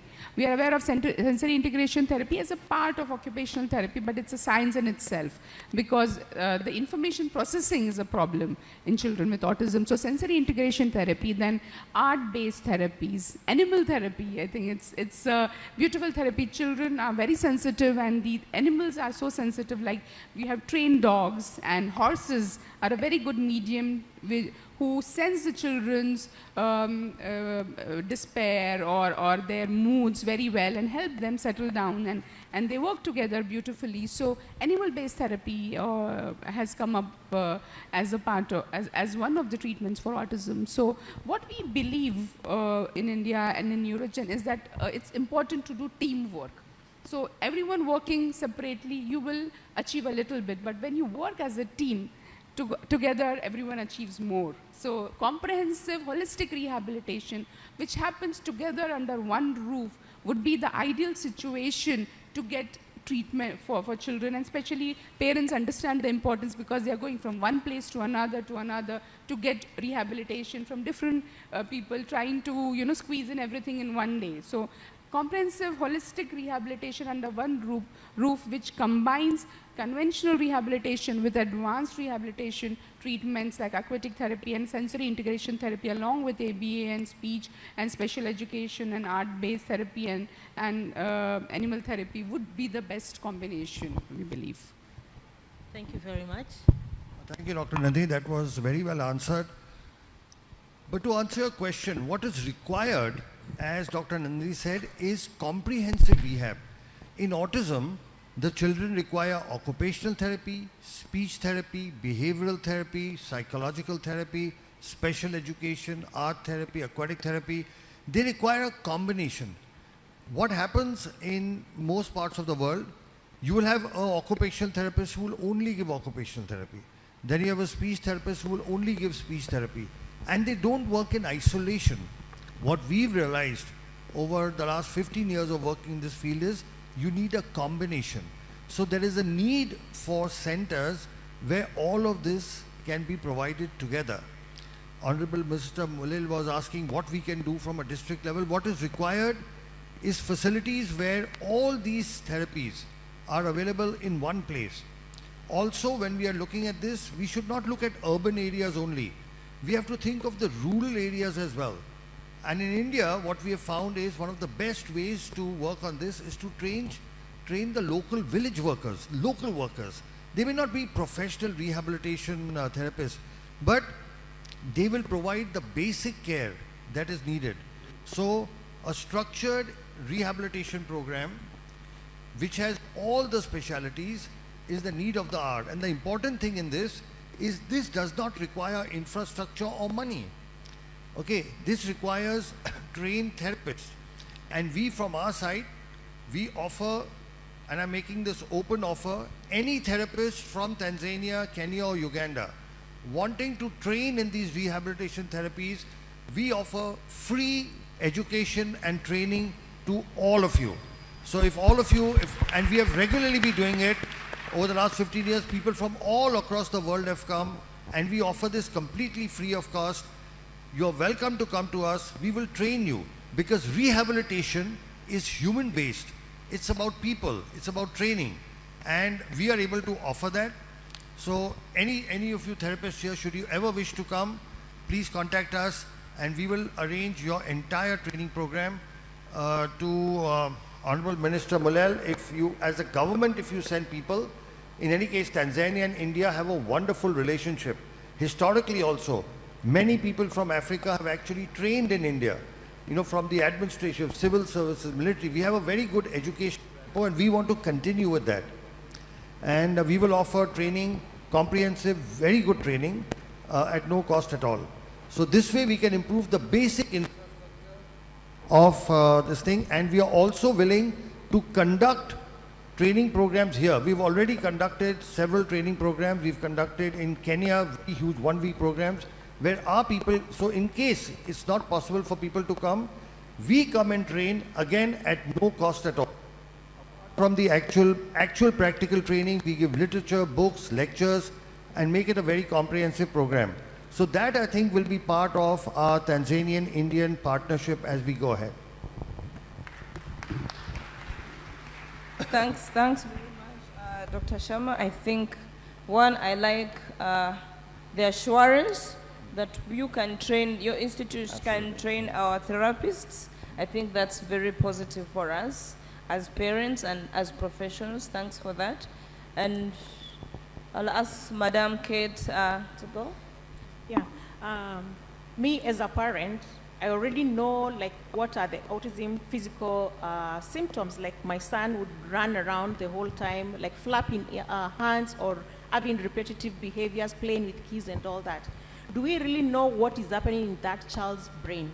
Is there any way you can tell us how can we know what is happening in this child's brain?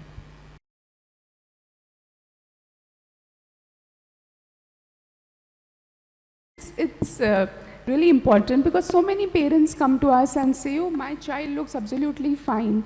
What exactly is wrong? You know, people say that there is something wrong in the brain, but how do we know? The MRI, most times MRI is not done, and even if it's done, the structure seems to be fine. So at Neurogen, we went ahead and actually looked at really what is wrong in the brain, and this was done through functional imaging. So advanced scan imaging known as a PET-CT scan of the brain, which tells us about functioning of the brain. So structure-wise, everything seems to be fine, but when we look at the PET scan images, we find that there are certain areas of the brain which are functioning less, and that is indicated by, which is very easy to read, made it easy to read through a color spectrum.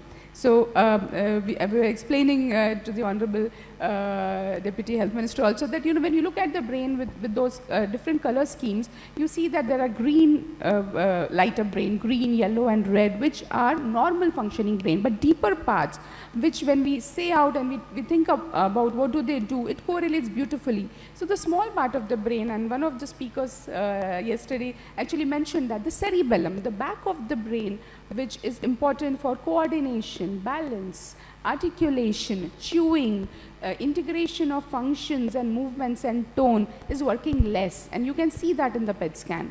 The deeper parts of the brain, known as the medial temporal, which is responsible for understanding, learning, comprehension, socialization, emotional expression, this is working. And the middle part of the brain, which connects the two brain, known as thalamus, which is a relay center, is working less. So all of this is possible only through the PET scan. So through the PET scan, we can actually find out which parts of the brain are working less, and now we get an understanding as to why our children are unable to process information or unable to respond to a lot of training that we do. So advanced imaging has really helped us go deep into a better understanding of what is autism and what really is functioning less and what is lacking in the children. So to continue with what she said, there is new brain imaging technology, and here I will have to keep talking back to Honorable Minister Mulel that we will need this equipment in this country. This is an equipment called PET-CT scan. I'm not sure if it's available. It may be available. This is modern functional imaging, which actually tells us which parts of the brain in children with autism are not working. So if it's there, that's great. We can actually start, investigating and looking at our children. But what is functionally, as Dr. Nandini said, has been found. So if I were to divide our brain into an upper brain or a higher brain, which does the thinking, the intelligence, the executive function and all of that. And then there is a little lower brain, the smaller brain called the cerebellum and the medial temporal brain. This is responsible for the primitive instincts. This is responsible for, the basic reflexes that we have. Now, what we have found in our research, and we were the first to do this in the world, and we've published our work in a very prestigious journal called the World Journal of Nuclear Medicine.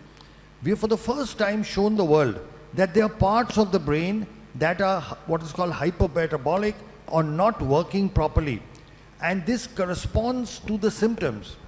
So now for the first time we know why our children cannot talk, why they cannot read and write, why do they have all the behavioral issues, why can't they make eye contact, why can't they, take care of their daily activities like, brushing, bathing, food, etc. Why can't they process information and comprehend? Because there is a part of the brain there that's not functional. For example, let's say if any of you developed a fracture of your leg, would you be able to run? Would you be able to walk? You would not be able to stand. It's not your fault. It's just that if your leg is fractured, you can't walk, run and move around. But if your fracture was fixed, now you'd be able to walk. Now, this also answers a question that many parents have. Many of you will say, we have done all the rehabilitation possible and still our child is not improving. Okay, are there parents who will say that? There are parents who will say that, right? That we have done all the rehabilitation possible, our child is not improving because presently we are doing rehabilitation on brain that is not functional so much. But now there are medical technologies that can actually help improve this function. So understanding is the first step towards getting a solution. And today with the brain, the understanding comes from modern imaging techniques which include PET CT scan, MRI, EEG. MRI and EEG is available easily. But a combination of this gives us an insight. And once you have an insight into the problem, now you can find solutions. Thank you so much. I think that's wonderful. I have a question as you speak. Okay. So there is this brain, you've done your imaging, you've done the PET scan, you found there's something in the brain. I've heard there are new treatment modalities, hyperbaric oxygen, therapy, ozone. What is the role of those treatments in either treating or alleviating the symptoms of this brain?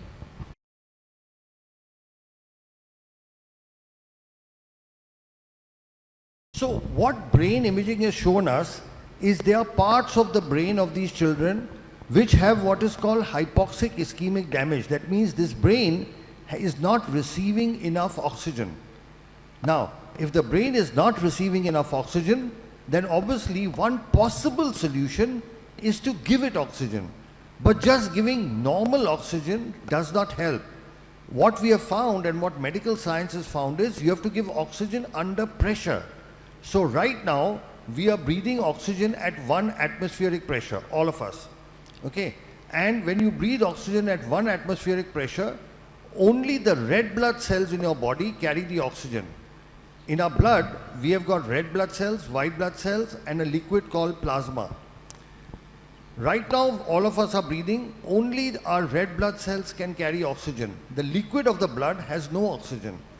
But when you give oxygen under pressure, like 2 atmospheric pressure, now the oxygen goes into the liquid. Okay, so right now in our body, only our red cells are carrying the oxygen. When you give it under pressure, the entire blood is carrying oxygen. So much more oxygen reaches deeper parts of the brain. It goes to every part which may be possibly hypoxic. So there is this new technology called hyperbaric oxygen therapy. This is available, I'm not sure whether it's available in Dar es Salaam, but I'm sure it's available. It's normally used for wound healing. So far, hyperbaric oxygen has been used for wound healing. But what we have found is when we use it for oxygen, when we use it for autism, there are significant improvements, especially when we combine it with many other treatments. So there are a lot of scientific publications that actually show the benefit of this. All this requires is a hyperbaric oxygen machine. It's not very expensive, and it is very, very simple to maintain. Most government hospitals, medical colleges do have hyperbaric oxygen. The only thing is they use it for adults. We have evolved a protocol for children, and we have successfully used it in several thousand patients. So we have this unique protocol where children with autism can be helped as well. Thanks. And is there, I'm asking as a parent, I know it's given in a chamber and sophisticated, environment. Is there a provision for a home-based hyperbaric oxygen? Yeah, so you do get home-based. The oxygen therapy we use, they are called heart chambers, where the pressure goes up to 2 atmospheric pressure, double of what we are breathing. You can get home chambers, but there the pressure goes up to 1.3 only. So it is a little better than what we are breathing right now, but not as good as medical hyperbaric. Also, those soft chambers are extremely expensive, and then once your child is finished, you don't have any use for that. But you can give home hyperbaric, but the pressure is much less. It's 1.3, whereas we need between 1.8 to 2. Okay, thank you. Thank you very much. Dr. Alok or Dr. Nandini, the ozone therapies and the HBOT therapies, that is hyperbaric therapies, they make a lot of sense to me as a parent because I've gone through that. Can you explain to us or to parents more about the regenerative medicine or the cellular therapy, and how is it effective to autism and other neurological disorders like cerebral palsy or stroke or any other neurological disorder?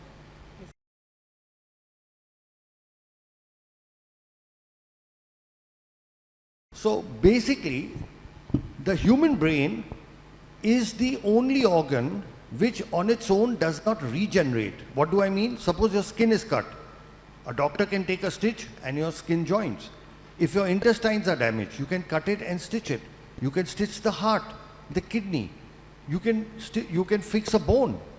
But in the brain, you cannot take a stitch. You cannot suture it. So all these years, for the last 150 years of modern medicine, it was believed that the brain is incapable of regeneration. Because till then, we had only 2 kinds of treatments. Either we had medicines like a drug or an injection or tablet, or we had surgery where we went inside, cut, chopped, sutured and closed. There is no medicine and there is no surgery for autism. However, the last 25 years has seen the evolution of a new kind of treatment, which is not a drug, which is not a surgery. It's called cellular therapy, where you use healthy, good cells to repair damaged cells. For example, if suppose you get a cut on your hand, what happens? That wound heals by itself, right? That wounding is called biological healing. So now it is possible to repair damage in the brain through cellular therapy. So where do we get this from? What we do, there are 2 kinds of cellular therapy. One is when you take from the child's body or from the patient itself and put it back in the patient. And the second is when you take it from a donor. So there are 2 completely different types. Now, the treatment that we do, we take from the patient or from the child. And what we do is, just above the hip bone, there is something called the pelvic bone, where we put a needle. And we take out the liquid in the needle that is called bone marrow. It's a very simple process. It takes 15 minutes. The child is given local anesthesia and sedation, so the child experiences no discomfort. Once we take out this bone marrow, we next take this to our laboratory, and from this bone marrow, we sort of filter it and separate it by putting it in machines called centrifuges, and then we isolate or separate the cells that we need, that are in general referred to stem cells. What we do is we use what is called mononuclear cells. So we have taken out, I'll repeat again, we've done a bone marrow, 15-minute, just like how you collect blood, right? You put a needle into your vein and collect blood. Likewise, we put a needle into the bone and collect bone marrow. It's just a collection. We have taken this to our laboratory. Now we've separated the stem cells.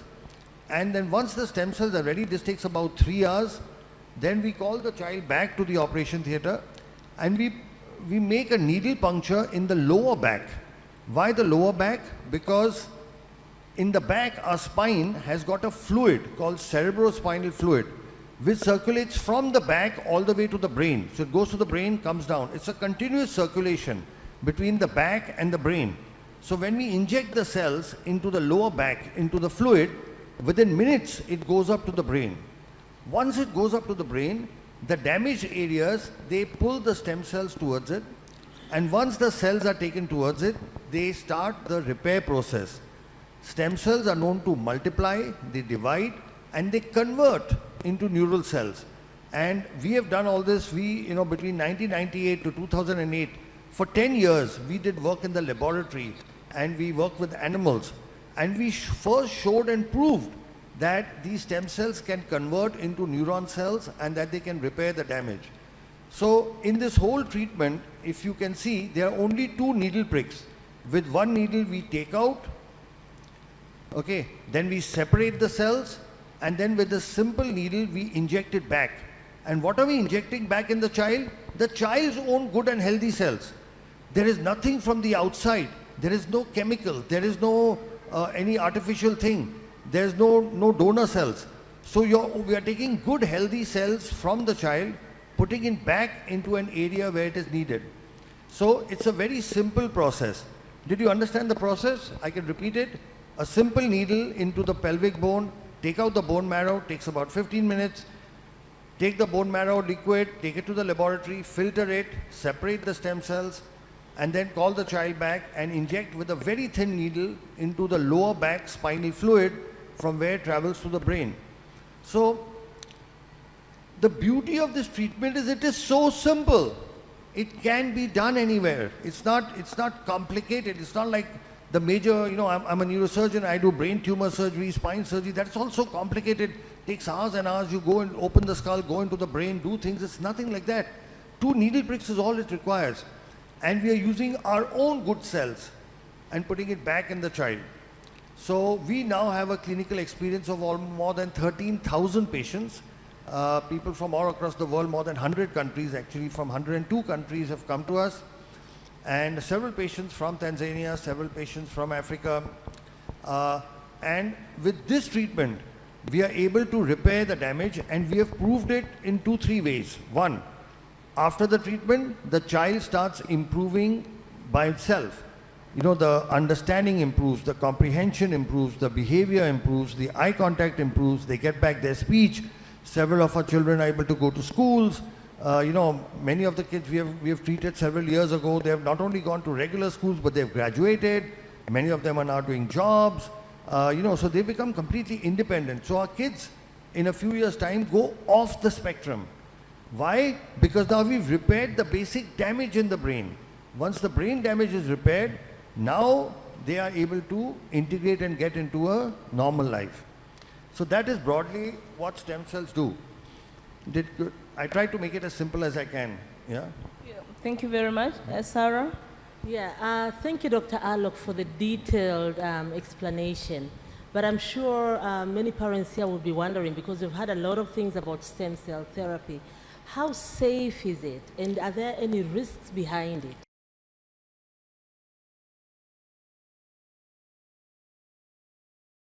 So that's the most wonderful thing about the treatment. It is 100% safe. Why? Because we are not operating. We are doing just 2 needle pricks. With one needle we are taking out, with one needle we are putting back, and we are using the child's own natural healthy cells and putting it back. So there is no danger or no risk. Now the only possible risk, and we have published this as well, is in children who have epilepsy. Epilepsy is convulsions, you may be aware, where there is a past history of epilepsy. In 3%, it's a small ratio, but it's 3% of the children can develop epilepsy after the treatment. But if it does happen, it is treated with medicines and it can be controlled. This risk is not there in children who don't have epilepsy. So in children who have epilepsy, there is this 3% possibility. Otherwise, it's a completely safe treatment. We have a 0 risk of infection. We have no patient so far who's become worse than what they were before. As a parent, your main issue will be, my child should not become worse than what he is. So about that, I give you an absolute guarantee. And they're very strong words. a guarantee that a child will not become worse than what he is. He will not lose any skill that he already has. He's only going to improve. My question following that, again, thanks Sarah for that excellent question. I think that puts a bit of anxiety down. But in what age groups do you get the best results? Or who is the youngest patient? What's the age of the youngest patient you've developed with, you've dealt with? But also I want to know what age groups we should be targeting to make sure we maximize the benefits of stem cell.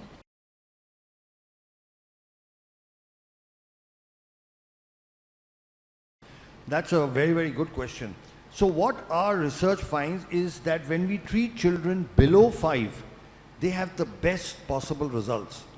Now here there's something very interesting, you know, we have a doctor from Kenya, from Nairobi. He's a pediatrician, and what he does is the moment the patients are diagnosed at 2 years, okay, he sends all the patients to us for treatment at 2 years. And we will be able to reverse the autism in all of them because they've come to us very early. What our own research shows is that the earlier you treat, the better it is. Now the thing about autism is you don't make a diagnosis till about 1.5 to 2 years. So our youngest child is 18 months. We have several children we've treated at 2 years, 2.5, 3 years. We've also got children we've treated between 5, 10. The oldest I've treated is a 38-year-old boy. So now there is a wide range, but like in any other, you take any other disorder, any other, what we don't consider autism a disease, by the way, so I don't want to compare it, but any other disorder, the earlier you treat, the better it is.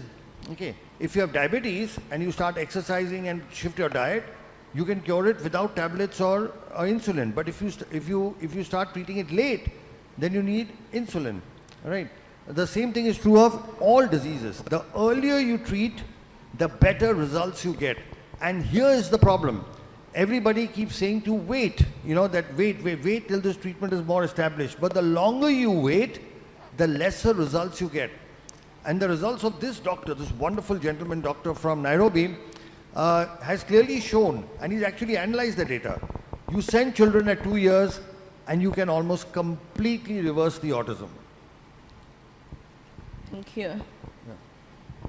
Let me ask, you're talking about a doctor from Nairobi who sends patients as young as they are 2 years old. Why is it that we go to some clinics or some therapy institutions and we find that stem cell is not recommended?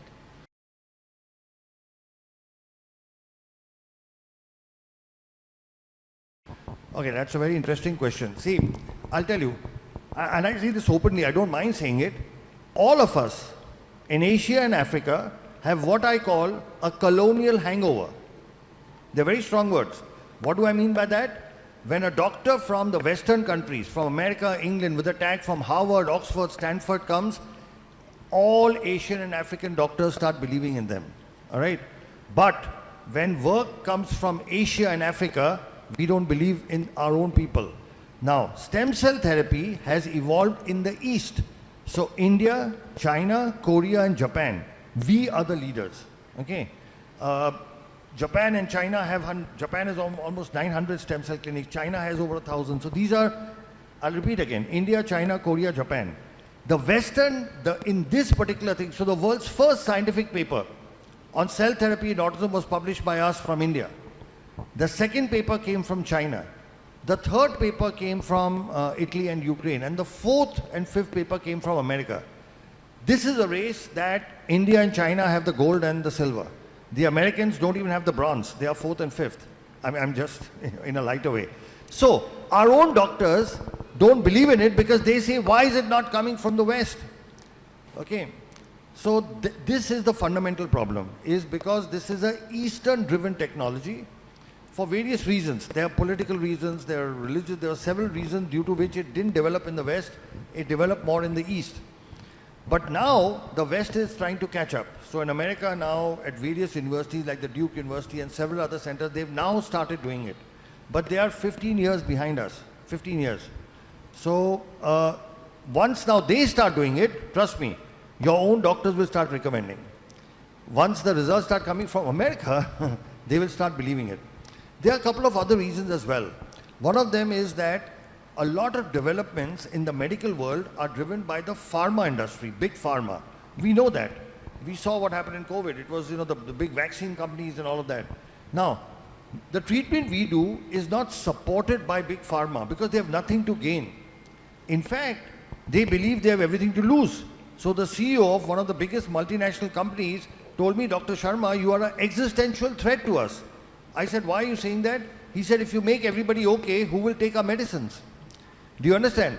Right now, children with autism have to take a lifetime of drugs. A lifetime of drugs for hyperactivity, for so many issues. When we treat them, they stop taking the drugs. So do you think the pharma industry is going to back us? They will not. Like the words he used, it's an existential threat. Right?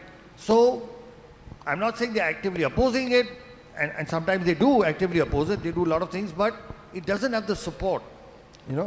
So in various medical conferences and things, if the pharma companies are backing it, they won't even permit lectures on stem cell therapy. So these are a couple of the reasons. One, it's East driven, and second, it doesn't have backing from big pharma. Did that make sense? Thank you so much. And again, following that, the big pharma, I've heard that the US Food and Drug Authority has not yet approved stem cell therapy. Is that so? And what have you done about it? That's very interesting.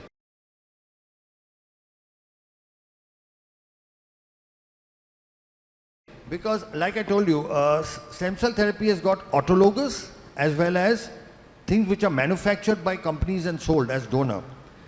In August of 2022, a district court in the United States passed a beautiful judgment which actually said that when you take from the patient and put it back in the patient, you do not require FDA approval because FDA is Food and Drug Administration, and when you take from a patient, put it in a patient, it's not a food, it's not a drug, it's a procedure. So a federal court in the United States told the FDA that you have no jurisdiction over procedures. So now the whole question, it's not US FDA approved, is an irrelevant question. I'll give you another example. It's like the difference between you take an orange and make homemade orange juice, or you make canned juice, Tropicana or whatever you get here. Okay. Now to sell Tropicana, you need permission, right? You can't go through without. But to make homemade orange juice, you don't need permission. Right? Do you need permission to make homemade orange juice? So when you take from the patient, put it back in the patient, our Indian courts have said that. In 2019, our Indian High Court said that only for stem cell derived products when you're using, you need a license. That's the words were stem cell therapy is permitted. And a recent court judgment, because there are people who oppose this work.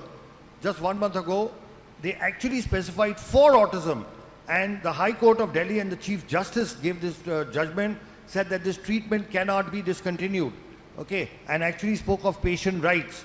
So in India, fortunately, our government has made this distinction very clearly. The equivalent of our FDA has said very clearly, if a company manufactures and sells something to doctors that is a product, it requires a license, like you require a license to sell canned orange juice. Our government says if you're a doctor doing it in the hospital, you do not require to take permission because it's a procedure. Procedures don't have an approval pathway. A product has an approval pathway. They are two separate things, a product and a procedure. So this is something which the Indian courts, the Indian government has said for a long time. Now the American court has also said the same thing. It is here that national leadership makes a big role. For example, our Honorable Prime Minister, Sri Narendra Modi ji, he is a big supporter of stem cell therapy. When he became Prime Minister, in his first address to Parliament, as to what his government will do, they included 5 areas where they will focus on research, and one of them was stem cell therapy. The other was nanotechnology, thorium research, but one of them was stem cell therapy. When he went to Japan, Honorable Prime Minister Sri Narendra Modi took time off and went to the stem cell laboratory of Professor Yamanaka, who won the Nobel Prize for his stem cell work. We are very fortunate and blessed that the Honorable Prime Minister Sri Narendra Modi ji has written a personal introduction for a book that we have authored. There's a book that myself and Dr. Nandini have authored on a disease called muscular dystrophy. And Sri Narendra Modi ji has written an introduction for that book. So what happens is, when you have the national leadership on top supporting something, it gives courage to the doctors to go ahead and practice it. You know, the Honorable Health Minister Mullen was asking what needs to be done before the equipment, okay, before the infrastructure. The government has to make policies and rules, and we'll share with you some of, you know, which are there from our country, so that other doctors have become comfortable in doing this. Then there is, of course, need for awareness. Then, of course, there is infrastructure, and then there's training. And like I said, training is something we offer at no cost at all to different, we already do it. You know, we already do it for people from different parts of the world. Another thing, since we mentioned our Prime Minister, Sri Narendra Modi ji, he did something very, very interesting. There was a word for disability in our Indian language that was Viklang, which translated meant disabled, unable to do. It is a negative term. Viklang means you cannot do, somebody who cannot do things. And he officially changed the local word for disability from Viklang to Divyang, which means specially gifted. So officially in India now, you cannot use the word Viklang, which had been used for the last 100 years. You have to say Divyang, which means specially gifted. Now, in this one simple change of words, the Honorable Prime Minister has shifted the focus to what these children can do and not what they can't do. Now, this is so important because this change in mindset, and this comes from the top. When it comes from the top, it percolates down. It gives inspiration and motivation for people to get into the field. It gives inspiration for people to set up rehabilitation centers. It gives motivation to set up special schools. Because the rate at which this autism is increasing, we will have, you know, like it was mentioned in, I think, Sara, you mentioned in your talk, you know, the most accurate figures for autism come from America, from the US CDC, which says that 1 out of 36 children have it. Last year, it was 1 out of 44. And before that, it was 1 out of 53 or something. And before that, 1 out of 66. So if you read, and these are not our figures, the US CDC's figures. The graph is going up like this over the last 10 years. By this ratio, next year it will be 1 in 15. And the year after that, it may be 1 in 5. These are the most accurate figures in the world. We are not aware of it. There is a, I don't know what to call it, a pandemic, endemic, what, of children suffering with autism and other neurodevelopmental disorders that will hit us so badly because we do not have the infrastructure for it. And here, governments have a role to play. So again, one more thing, since I keep talking of our Honorable Prime Minister, and this is something I'll share with you, you should please study this bill. He passed a law called Rights of Persons with Disability Act in 2016. It's a wonderful bill. In that he's listed 21 disabilities and has clearly, by law, by an act of parliament, mentioned a whole lot of privileges and rights that parents have. For example, one problem you must have faced is normal schools do not take your children for education. Is that correct? Yes. I'm sure all of you have experienced that. You go to a normal school, they say, we will not take this child. By law, our Honorable Prime Minister said, no school can refuse a child with autism. It is the responsibility of the school to arrange shadow teachers or other special. So all schools by law now they cannot say no. So again, all this comes top down, right? We can work and we can work in the environment, we can put in hard work, we can slog, we can do everything. But once you know that your government, has their hand above you, then we can go the extra mile, we can do whatever else, and there will be opposition. The work we do has a lot of opposition, a lot of critics, a lot of vested interests have tried to shut us down. They've made all attempts to shut us down. But again, at the higher level, when you have a support, you keep going on. So that's a long question to a short answer. Yeah. Thanks very much. Again, I am representing parents, the majority of the parents, but I also happen to be a professional. I have two questions. One is to the government. I think in East Africa, maybe I would speak for East Africa that I know most, we do not know the magnitude. We do not know how many people are living with autism because we haven't done the researches that document those figures. It's only a few of us that can come out and say we have children living with autism, but we do not know how many out there they are. we'll advocate as parents, we'll come to you and knock at your doors. We need to carry out this research to know, because like they said, it's a pandemic, but we don't even know what we are talking about. We need funds, we need a budget aside to get into the nitty-gritties and know how many children we are planning for that that are living with autism. That's not a question, it's a plea to the government. My question is, as a mother with a child on the spectrum, I take my child for treatment and the child is, given whatever they are given. But as a mother, I think I'm more autistic than my child. I have the worries because I understand what autism is. And I worry about the future of this child. Do you have anything for us as parents to also manage those symptoms that we display of anxiety, of depression, of hyperactivity? Because when you go to a hospital, I can tell you some of the parents will slap the doctors because they are frustrated and angry. Do you have anything for us or any advice for us as parents? That's one question. I'm happy you're clapping for me because it's been a journey. You actually, even when you go to church and your child is discriminated, you're angry and frustrated and rude. Then the other is, what is my role in all this you're talking about as a parent in the management of this autistic child?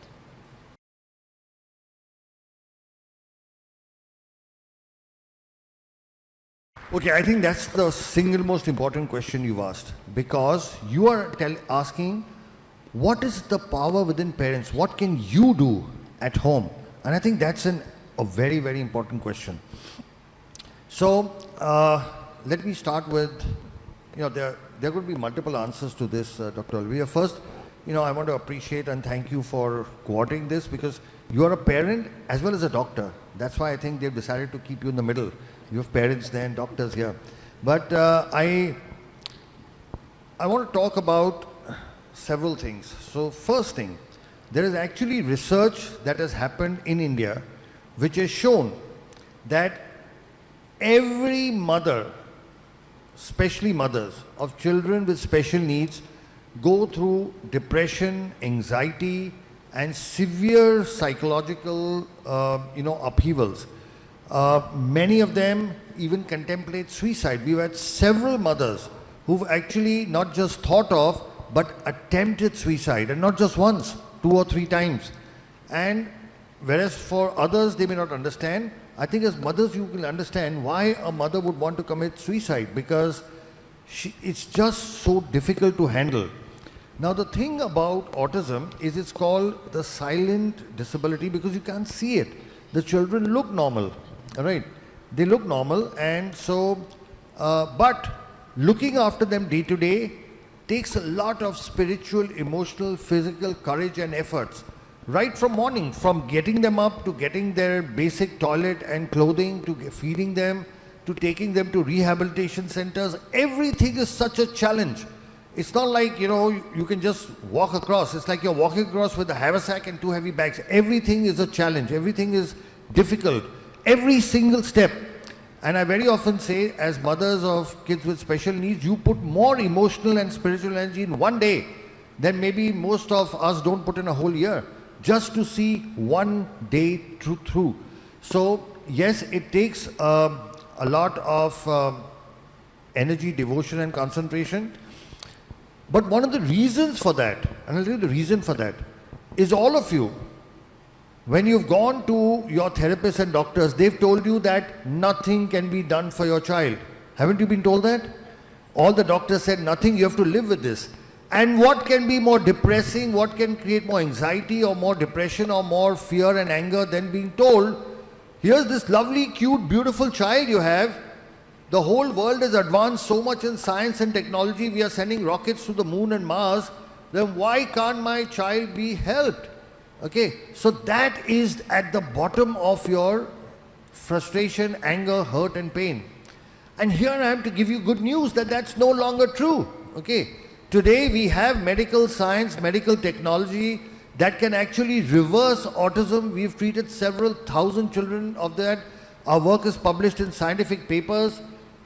So today there is technology available. It's not available in Africa, but it is available outside, and I'm sure soon with the support of the Honorable Minister and other senior people, they should be available here as well. So earlier, if you were in a dark tunnel with no light at the end, now there is light at the end of the tunnel.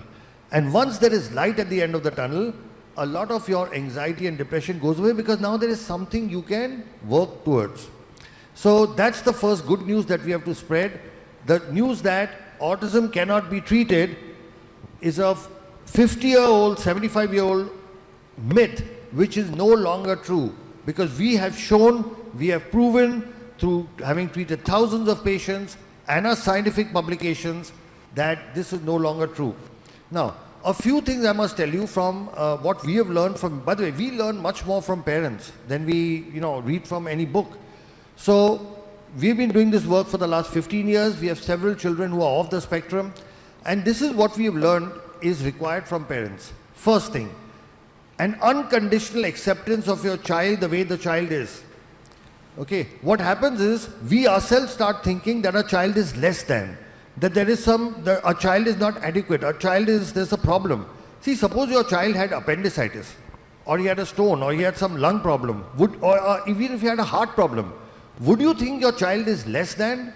No. You would think you have a normal child who has a medical problem. Yes or no? Let's say your child had a hole in the heart. You don't think there is a problem with your child. You have a normal child who has a hole in the heart. Okay, you fix it. But when a child has autism or a child has cerebral palsy, we think there's a problem in the child. No, so that's the first thing you have to change. Our children are different. They are not less than. I'm repeating it in reverse. Our children are not less than. They are different. Just like somebody can be tall and somebody can be short, somebody can be fair and somebody can be dark, somebody can have black eyes and somebody can have blue eyes. Some people have brains like us and some people have brains like our kids with autism. That is the only problem, and that is something which can be fixed. So the first thing we have learned is we have to accept our children the way they are. In no way be embarrassed or ashamed or look at them as less than. Be proud of what our children are accomplishing despite their limitations. Step one. Step two, what we have learned is the importance of family. Nobody talks about that. All right? What we have found is when the family works together as a solid unit, the children tend to do much better. Very often what we find is the entire burden comes onto the mothers. And here I'd like to address the fathers in the audience, if there are any fathers, that the father has a very important role to play. See, majority of kids with autism are boys. There's a 4:1 ratio. And as I'll address all the fathers. When we were small, who did we look up to? We looked up to our fathers for behavior, right? The mother was for love, affection, food and all that. We always looked up to our fathers. Kids with special needs also look up to their fathers. But unfortunately, fathers have to make a living, they have to work, they are outside, and they are not able to spend enough time. What we have found is that when fathers spend time with autism boys, the kids recover much more and much faster. We've actually found that what it takes an autism father 1 hour to teach, it takes the mother 4 hours to teach the same thing. Not because the mother is not a good teacher, because the children learn faster from their father. So we have found that family is the single most important thing, and that kids whose families are supportive when they work as a team. Who wins a cricket match or a football match or a hockey match? The better team. And the family is also a team. And when the family works in sync, with the mother doing some things, the father doing some things, the other brothers and sisters doing others, grandparents have a very important role to play. In fact, we find that children who live with their grandparents tend to do a little better because grandparents have also a big influence. Our Honorable former Prime Minister, grandparents have a very important, we've actually found this, that kids who stay in joint families with their grandparents tend to do overall better because a grandfather's love and a grandmother's love and the teaching is different from, I'm not saying it's better or worse, it's just different. So family as a unit is extremely important, So I spoke of unconditional acceptance, then I spoke of family working as a unit with fathers needing to give time. We do everything else. You supply your child with all the money and all the facilities, and you pay for everything. But what your child needs is your time. If you can just keep 2 or 3 hours aside every day for your child will do very, very well. Then what we have found is, from a medical point of view, if you take a combination of our cell therapy, hyperbaric oxygen and rehabilitation, we find that this helps in getting the children to a normal life much faster. Now, what is the role of all of this? The brain is like a computer. A computer's got hardware and a computer's got software. Cell therapy fixes the hardware only.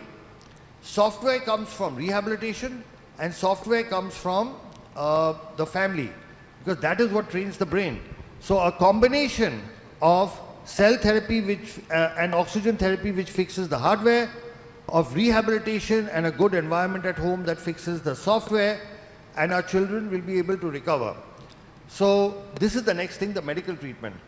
Then, apart from this, there is something very special we found. We found that almost all these children have some special ability or the other.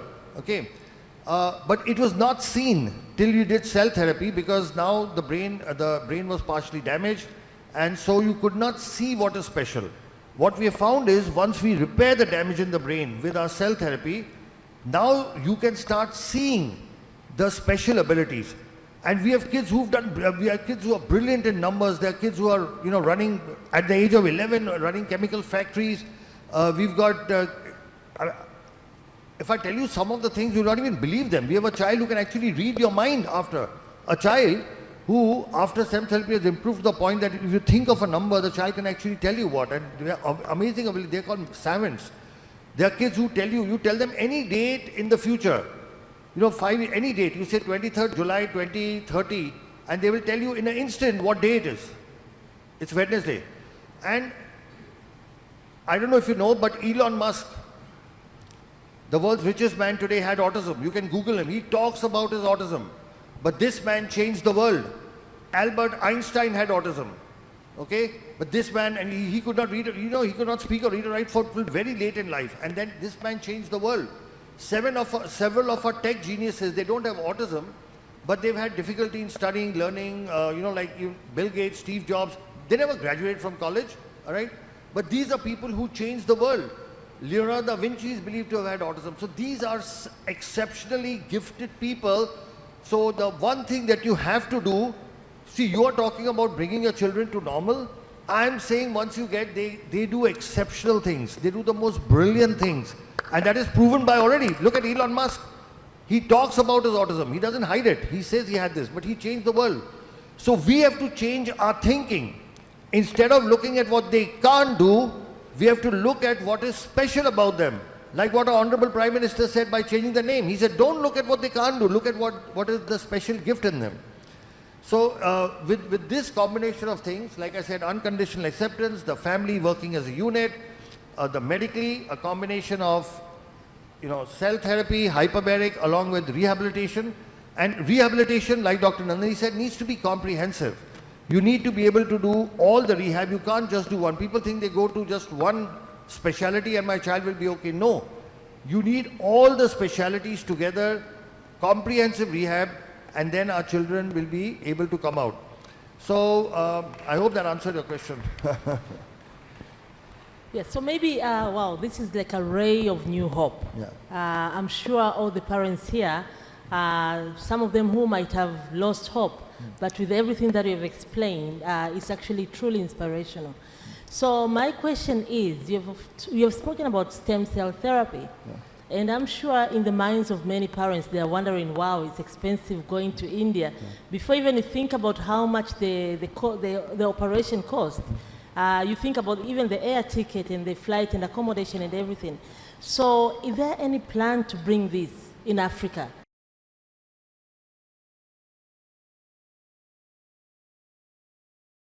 Yes, so we are very clear. We want to have a facility set up in Africa, and we are actually keen on, so we've actually shortlisted between Tanzania and Kenya only because they are English-speaking, direct connection to India.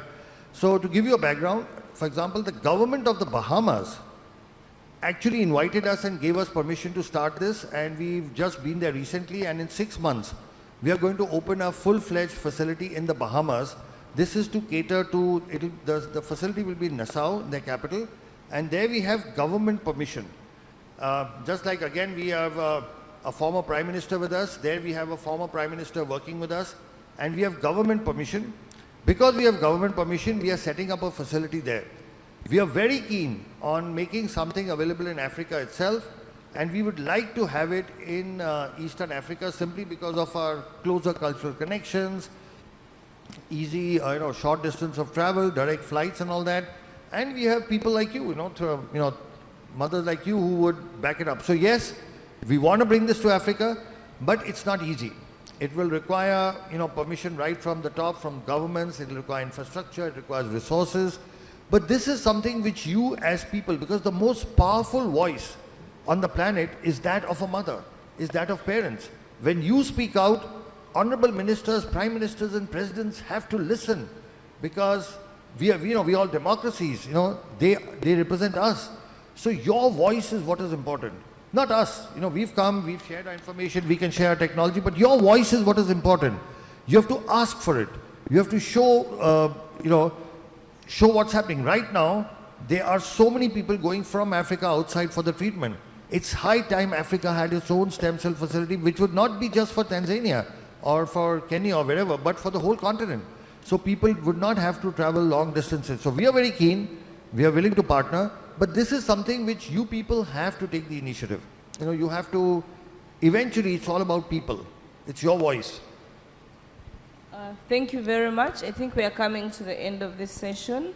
Mothers, you've heard, we have a great voice. Let's get together and advocate for this.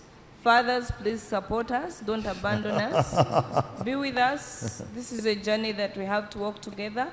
And there is hope that we can say bye to autism, but only if we put in our every energy to support these children, seek the available treatment options. I think we can say bye to autism for the most part. Thank you so much, our able doctors. I think you've given us a lot of hope. You've explained a lot. You've allayed our anxieties. I think now it's on us to follow what you've told us. Thank you so much, Dr. Olivia. Thank you so much. I really appreciate the fact we have 3 mothers from 3 East African countries. Kenya, Tanzania and Uganda on this platform. So I think you represent all the mothers, not just of East Africa, but of all of Africa, all right? And if you take the initiative, trust me, believe me, the power of your voice is a force of nature. It cannot be ignored, okay? And a mother's voice does something. It reaches out to people. It touches people. And we've actually seen that in our country as well. When we had, different situations, when we had mothers speak up, everybody heard them, okay? More than doctors speaking or hospitals speaking. So I just want you to know the power that you have within. The same power and energy that you've used to bring about improvements in your kids, that could now be extended to all the kids of the continent. So it's been a real pleasure. And Dr. Nandini, sorry, you want to continue? No, I just want to say thank you to the mothers. They've done a great job to represent all of us. Thank you, mothers. Thank you. Thank you so much. That was good. Before you go, you've done a great job. Thank you so much. I know there's a lot of people who wants to ask questions, but because of time, yes, there's a lot of hands. Because of time, I would like, because our minister, our deputy minister has a question, so can we please take the mic to him? At least we answer questions from him, and then we'll see if we have more time to invite more questions. Naomba makofi tena tafadhali.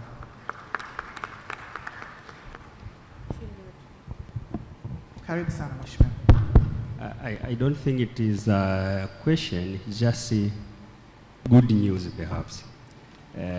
He said, I know Professor, he said about the PET-CT scan, if we have in the country. Yes, we have. It is in Ocean Road, okay, our Cancer Institute. So actually last month they completed it to connect it so that it can start function. We expect this month it's starting to work. Very good. Yes, so we have that. So it's a good news to the parents when we are talking about PET-CT scan now we have in the country. Another thing is hyperbaric oxygen machine, you said. Yes, we have it in Muimbili. Yes, in 2 weeks it will start functioning. So we are working with the professor so that we can see so that it can accommodate everything you want. You were saying if it can accommodate everything, but if not, we can make sure that it will accommodate. But we have those two things, then now we remain with issue of, yes, we are doing bone marrow transplant. Yeah. Please, perhaps the professor can explain a bit.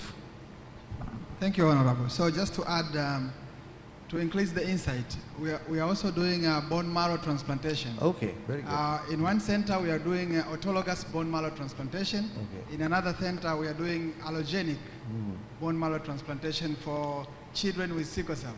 So I think that also opens the potential for doing stem cell transplant. Absolutely. Yeah. So all the technology is there. We just need to put it together now. You know? That's great, Yes. wonderful news. Yeah. Yes, that's what I'm trying. I just have to say that so that the parents can hear that. Yeah. You talked of many technology, then we can see how is our capacity by now, then we can move from there going forward. But something is going on. Thank you. Thank you so much.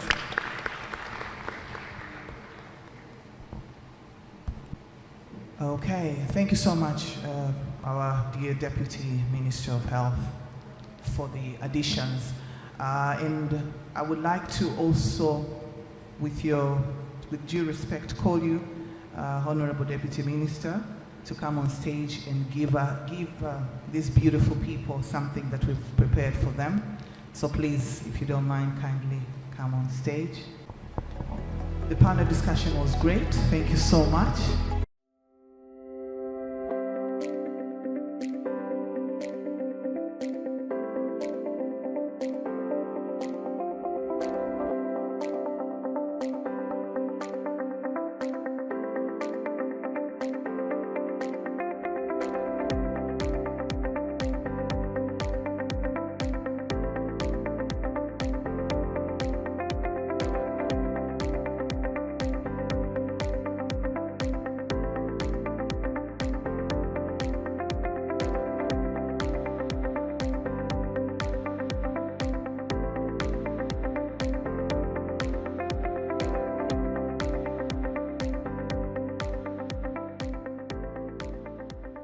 My name is Geoffrey Ekongot.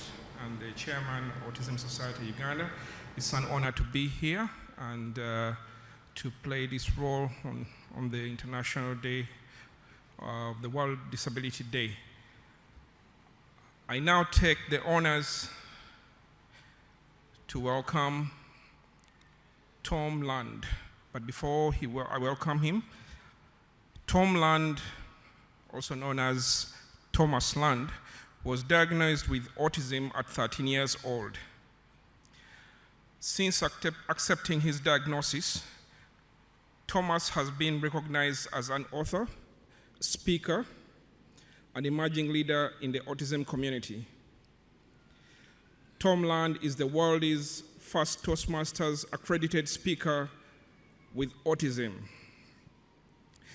The Toastmasters accredited speaker distinction is reserved for the finest professional speakers in the world who fulfill numerous criteria, then compete for the honor in front of a huge live audience. Now, imagine having autism and meeting that challenge, because that's exactly what Tom did. Tom is one of only 90 accredited speakers in the world, and the only one with autism. He is certified human potential coach and professional diversity and inclusion consultant. He is poised and ready to share his positive energy and inspiring messages as an end keynote speaker, corporate trainer, and consultant to organizations across the country. He also spoke on the TEDx stage to impart wisdom and inspire others with his talk titled, How to Come to Life.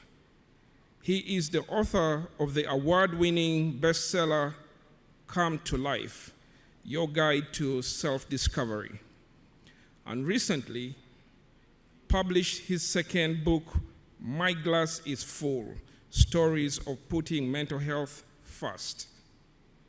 He recently set a Guinness World Record as the world's oldest person with autism to finish a full Ironman triathlon.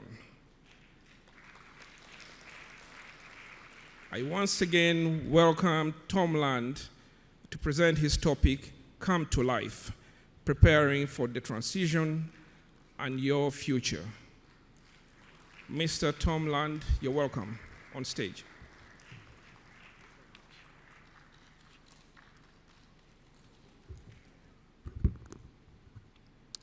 Hello, everyone. Thank you so much for having me today. It's an incredible honor to be in your presence at this conference, and it's actually something I wanted to share.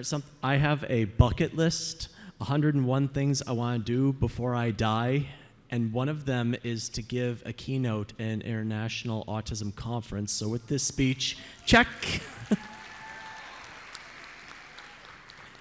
This is also my first time in Africa, and I've now visited every continent in the world except Antarctica, so if anybody knows how to get down there, see me after the speech. I want to break the ice with a quick question. Tanzania or Tanzania? Applause if it's Tanzania.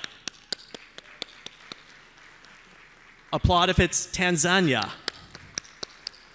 You know, I've heard both pronunciations, but I've always wondered, is there a right or is there not? But even though we have different opinions or perspectives or pronunciations, it's all talking about the same thing.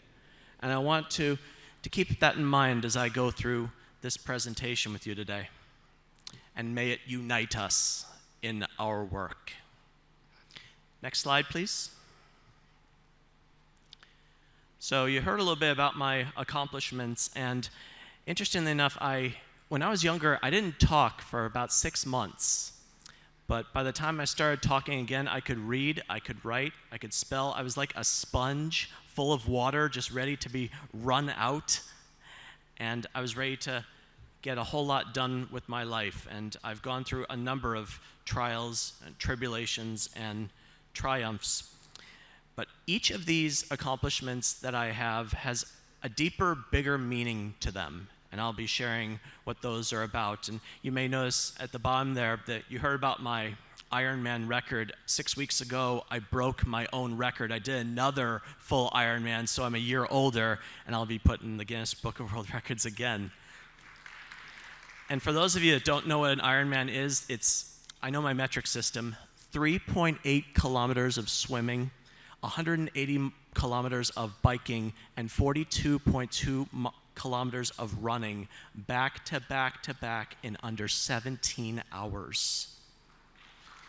No easy task, particularly for someone who is subject to sensory overload and stomach matters. I had to manage all of those elements, and I just kept on going, and I crossed that finish line. Next slide, please. Now, for professional keynotes, I know some of you may require objectives, so I want to list them here. And I hope you'll see that what I speak about today can apply to just about anyone, particularly as they prepare for what life is. If you go to the next slide, please. I have a meaning of life that I'd like to share with you today, because there have been several individuals with meanings of life, Monty Python, if you follow that particular comedy series, religious leaders, philosophers. But I find that life is not really a word, but an acronym. One of my many talents is to take words and form them into an acronym, a better way to categorize and memorize information. So I'm sharing my meaning of life with you today. And think of these categories as they pertain to your young person or young people on the autism spectrum or what have you. We have love and relationships, starting with the love for yourself and your relationships with others. We have independent living, and that's not necessarily limited to being on your own or moving away from home, but about making decisions about your life, being in charge of your life so that you take it to where you want it to go. Then there's the F, which stands for further education, not limited to college or a university or a degree or diploma, but keeping an open mind, having awareness of what trends are going on in the world, and also being mindful to what other people have to say. So you have the most information you have to make an informed decision. And finally, the E stands for employment, because particularly when it comes to autism, there are more unemployed or underemployed individuals on the autism spectrum than any other class of disorder. And I think that is something we definitely need to work on putting a dent in, because our young people deserve to find something that they do well and can contribute to society, and if all goes well, make them earn their own money. Next slide, please. Telling you a little bit about my dream, right around the time I got diagnosed, I knew that I loved Star Wars and I was good with numbers, and I told my parents, I'm going to be George Lucas's accountant. And I set that into motion. After I told them, my parents about though, they could have said, Tom, that is a pipe dream. You really think you can be George Lucas's accountant? But they didn't kill my dreams. They instead gave me a reality check. You want to be George Lucas's accountant? You have to go to college, you have to pass difficult tests, you have to find work in the entertainment field. He's not going to hire someone right out of high school. And I have a bit of what I like to call a Batman mentality, like where there's a will, there's a way. Even if there's darkness, I'm going to find a way through the light. So I said, challenge accepted. And I went to college, and I passed the CPA exam, that's a certified public accountant. And, well, thank you. For those of you that have heard of it, it's probably one of the most difficult tests there is.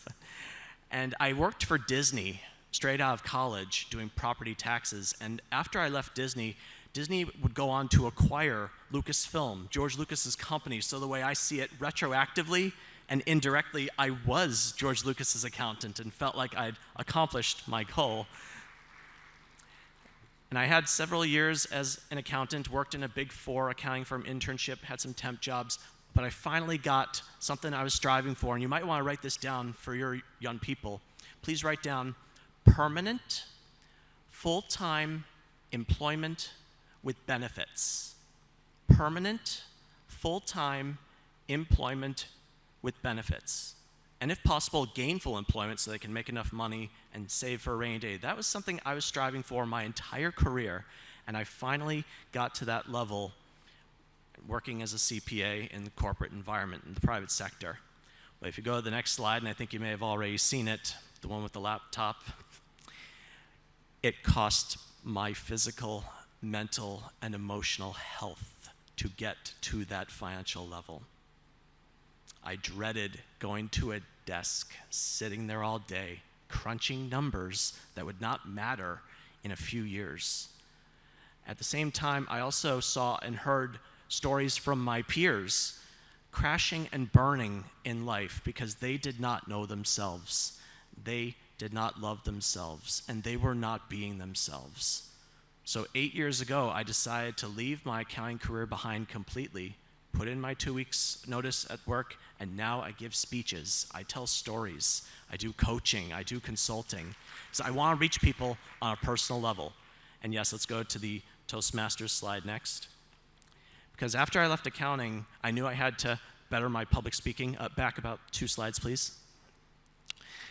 I knew I had to better my public speaking skills. And mind you, we fear dying more than speaking in front of an audience. Wouldn't you agree?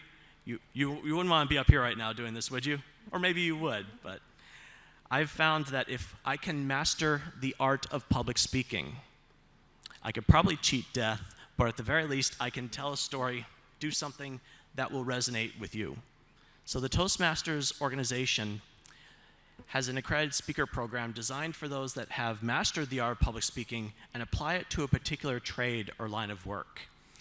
And for someone on the autism spectrum, which is a social communication disorder, and being able to master the art of public speaking, which is essentially socializing and communicating, I wanted to show myself, my peers, and the world that you too can break barriers. You can overcome obstacles. You can shatter ceilings and stereotypes by showing people that it can be done. So thank you. So that's why I went for the accredited speaker designation. And if you go to the next slide after that about the human potential coach. Right before the pandemic, I got certified as a human potential coach because speeches are one thing, but I wanted to reach people on a personal level and find out what's really going on with them, get to the root of who they are and how they can make the world a better place. And today is the International Day of Persons with Disabilities. I was at the United Nations 4 years ago in New York describing why people on the autism spectrum deserve equal employment opportunities. And the United Nations has sustainable development goals that they want to fulfill by the year 2030. And if any of you happen to see my lapel pin here, I have a pin with those sustainable development goals illustrated. And if you go to the next slide, I have a long-standing partnership with the Los Angeles Police Department Mental Evaluation Unit, because law enforcement, police officers, people that protect our community, our young people are likely going to have an encounter with them. They may not have had one yet, but there's a very good chance that they will. And our officers need to know what to do. So I share my stories and give them pointers on how they can best serve our population. But there's another thing that was overlooked that my mother and I put into play. Next slide, please. And that is to teach our young people what they need to know when it comes to interacting with the police. Because, ladies and gentlemen, just training the police is not enough anymore. Our young people need to know how to interact with the police.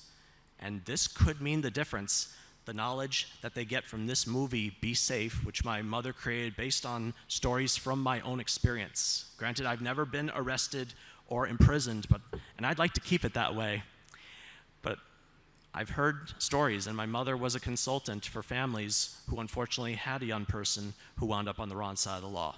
So I urge you to use Be Safe or similar tools that might be at your disposal to show young people how to interact with the police. That could mean the difference between freedom and imprisonment, or even life and death. Next slide, please. So looking at those life outcomes, the LIFE I brought up earlier, raise your hand if you think our population's having good outcomes based on current circumstances.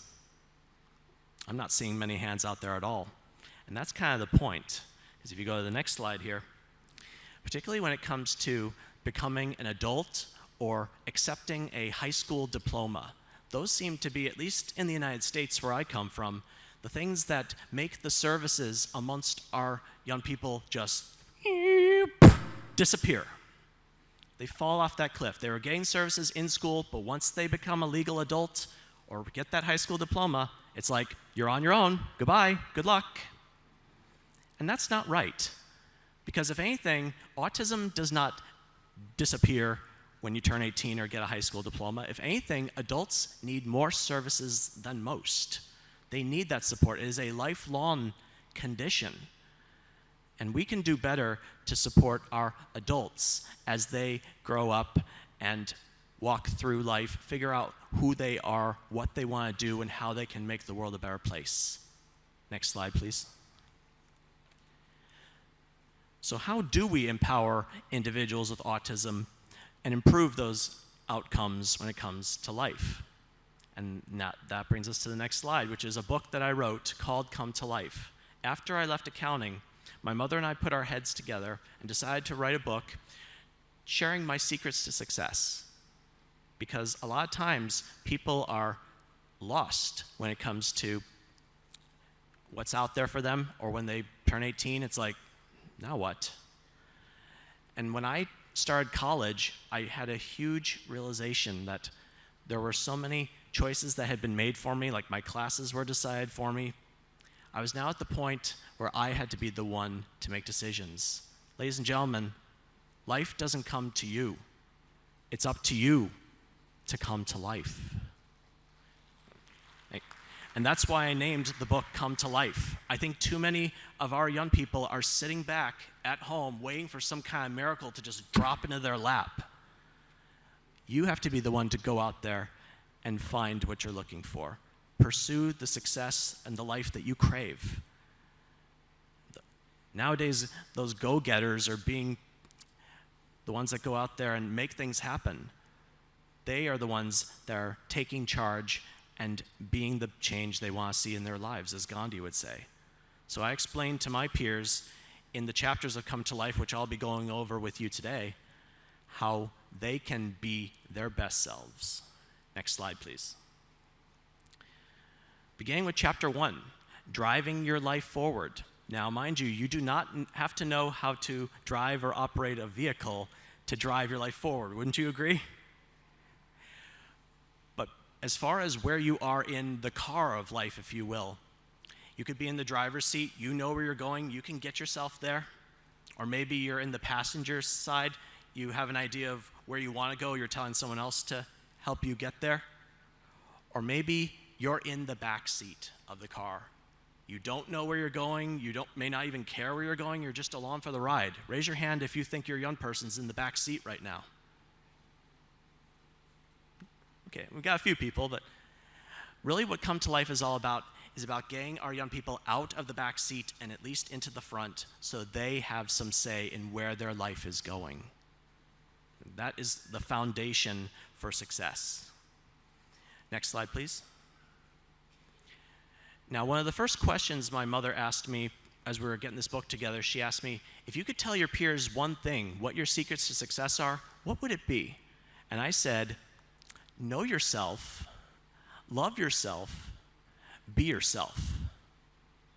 That's a mantra. Yes, thank you. That's a mantra that I created and I live by to this day. And we have a term in our family called video talk. When I say something I heard in a movie or a TV show, and my mom asked me, was that video talk? Did you hear that from somewhere else? I said, no, that came from up here and in here. And it's what my message is to my peers, and I think the world as a whole. Know yourself, love yourself, be yourself. That sets the tone for what comes next. So as far as driving your life forward, and then we get to the 3 elements of that mantra. Next slide, please. Starting with knowing yourself. Aristotle said, knowing thyself is the beginning of all wisdom. And this is particularly true when it comes to a diagnosis or a condition you may have. Raise your hand if you have not told your young person about their diagnosis. Really? All of you have told your young person that they have autism and they understand it completely? That's pretty impressive. But in some cultures, they do not tell their child about their diagnosis. There could be many reasons for that. Parents might be in denial. They think it'll crush the kid's spirit or self-esteem. And all too often, that causes the child to become confused because they're going to grow up, possibly sense something is different about them, and they're going to go to their parents looking for answers. What's going to happen then? And if the parent knows about it and doesn't tell the child about it, how's that going to help the relationship or the family dynamics? And also when it comes to knowing yourself, it's also about understanding not just your strengths and what you're good at, but also your, what we call in Toastmasters, opportunities for improvement. And I have my fiancée Rosetta here with me. We're both Toastmasters, so we're both all about observing what's good and what can be improved. And the same has to go for our young people. Why? Because if you focus only on what they do well, there's a risk that they keep making the same mistakes over and over again. On the flip side, if you only focus on where they fall short, they may never find out where they can truly thrive, what they are really good at, and what they do better than anyone else on the planet. Each and every one of us has something that we do better than anyone else on the planet. So we have to look at both, what you're doing well and where you can improve, and both get addressed. That's how you truly know yourself. And when I was young, I thought I had to know everything, and I had to be perfect. I dread even getting like a B on a test. I would rip it up to shreds. I didn't even want to face the idea that I'm not perfect or I don't know everything. And I was really hard on myself. I thought my mother was perfect, so I thought I had to be perfect. And when I come to find out she's not perfect, and I'm like, well, you don't really talk about your problems a lot. Granted, parents do make mistakes and don't always get it right. But the important thing is that we love ourselves. And that is the next slide, the second part of the mantra.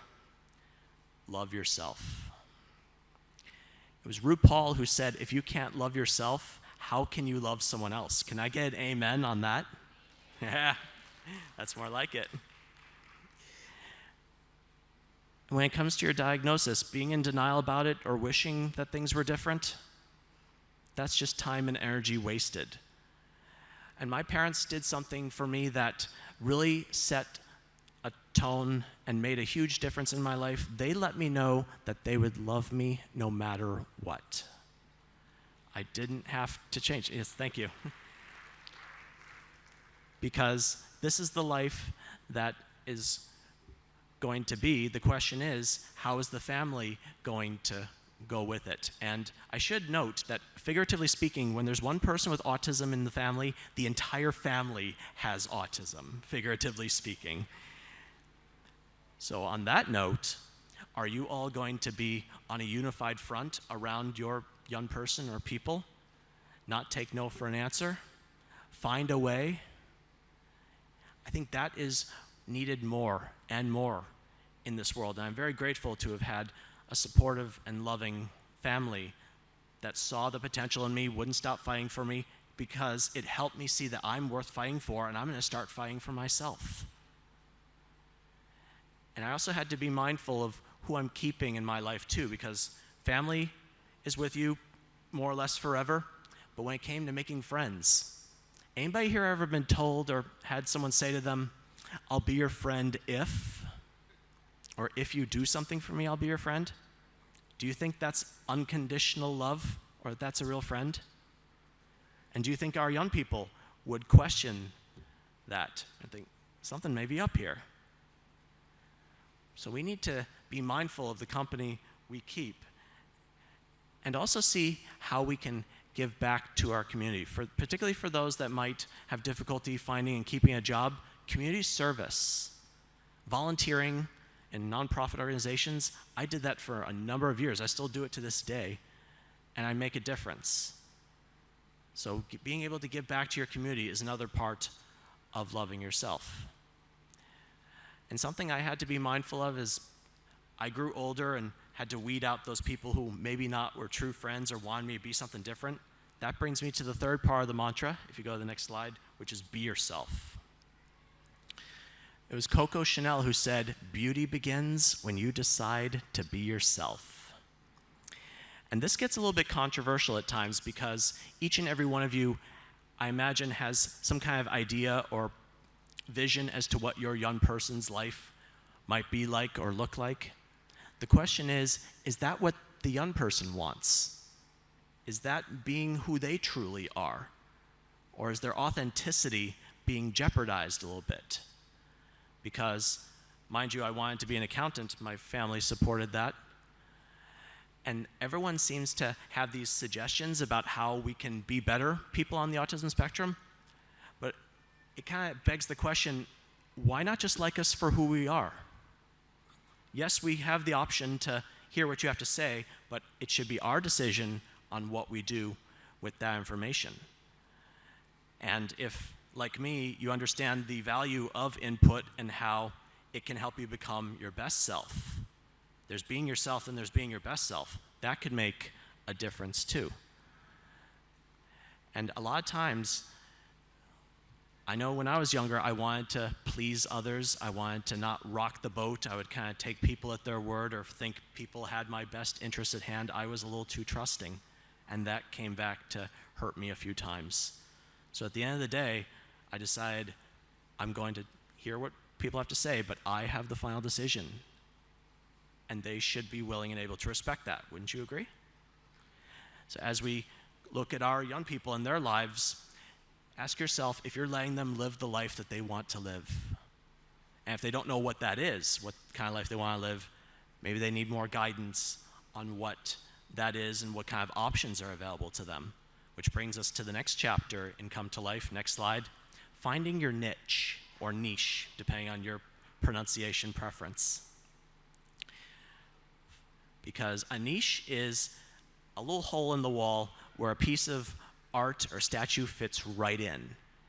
And each of our young people deserve to find a place where they fit in, where they do well, where they can shine and their talents can be put to good use. Unfortunately, not everyone seems to have all the opportunities to go out there and find out what that niche is. Whether they're staying at home, could be by choice or not. And even in today's virtual world, sometimes going into a virtual chat room or where the action is, that's part of finding your niche. And also understanding that as we grow older, our niches, where we fit in, change over time as well. And speaking of change, it's happening all around us. Like, I'm not the same person I was 5 years ago, 5 months ago, or even 5 minutes ago. So the change is happening all around us, and I think there's a lot of resistance to it, or like you want to fight the elements and not want things to change, everything to be constant, predictable, and unchangeable. But ladies and gentlemen, what if I told you the only constant, predictable, unchangeable part of our lives is change?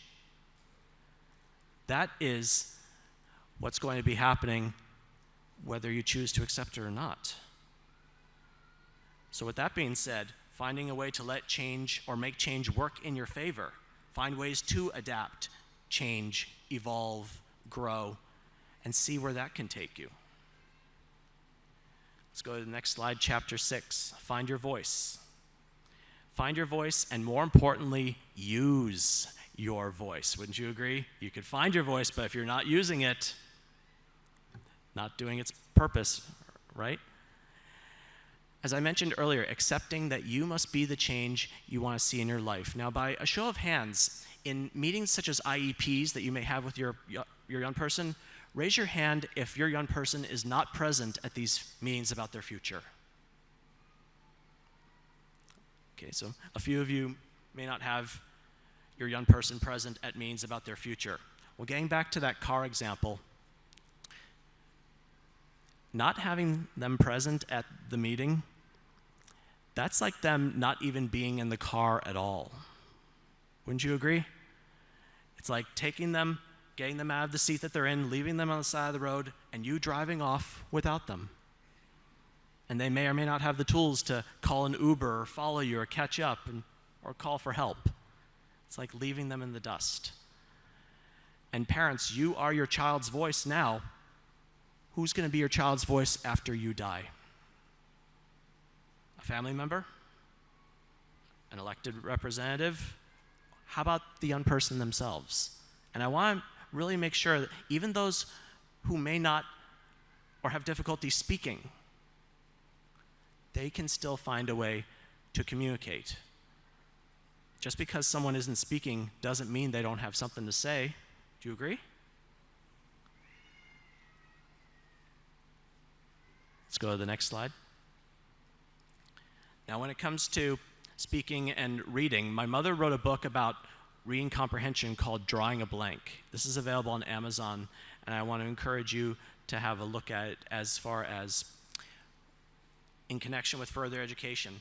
How people on the autism spectrum, while they can read the pages or the words on a page, they may not always know what the words mean or understand how it applies to life in general, or maybe a lesson to be taught. So that's something to be mindful about as you look at your children, your young people, looking to read, and more importantly, understanding what they read. Because that is a large part of being a productive member of society and understanding how they can better themselves as a whole. And let's go to the next slide. I'm starting to wrap up a little bit here. But the overall conclusion of Come to Life is I believe each and every one of us can be the hero in our own lives, particularly our young people. They have struggles, they have failures, but there are also successes and triumphs. And isn't that part of what being a hero is about? You fall down, but you find a way to pick yourself back up and keep moving forward. I know I had to do that when I was doing the Ironman triathlon. If you go to the next slide, I actually failed finishing an Ironman twice before I finally did cross the finish line for the first time. And I heard the other day that we need to walk the walk more, but I swam the swim, I biked the bike, I ran the run. And I actually want to pose a little bit of a challenge out there.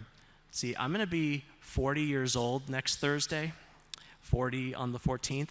So if there's someone, it could be in this room, maybe listening live now, or someone who hasn't shown themselves yet, I want to see if there's someone over 40 years old on the autism spectrum that can finish an Ironman and beat my record. So that's my little challenge I want to put out there into the universe. And I'm happy to give you some pointers of what you're in for. But I believe each and every one of us can be more than even we think we are sometimes. Because there were times I wanted to quit that race, but I thought to myself, there's someone who's going to see this finish and is going to put it into their survival guide, and they'll think, Tom went a little bit further, I'm going to go a little bit further too. Next slide, please. Because that victory awaits you. Yes, times are tough, there are struggles, you may not always get it right the first time, but what are you learning? What are you doing to change the circumstances, make things different or better the next times around? Each and every one of us can do better when we commit ourselves to that perseverance and the change we want to see. And if you go to the next slide, I encourage you all to see how Come to Life, it's available on Amazon, can help you come to life physically. Go to where the action is, whether it's in person or online. Come to life mentally. Be able to pick yourself up and keep moving forward, even if you fall multiple times.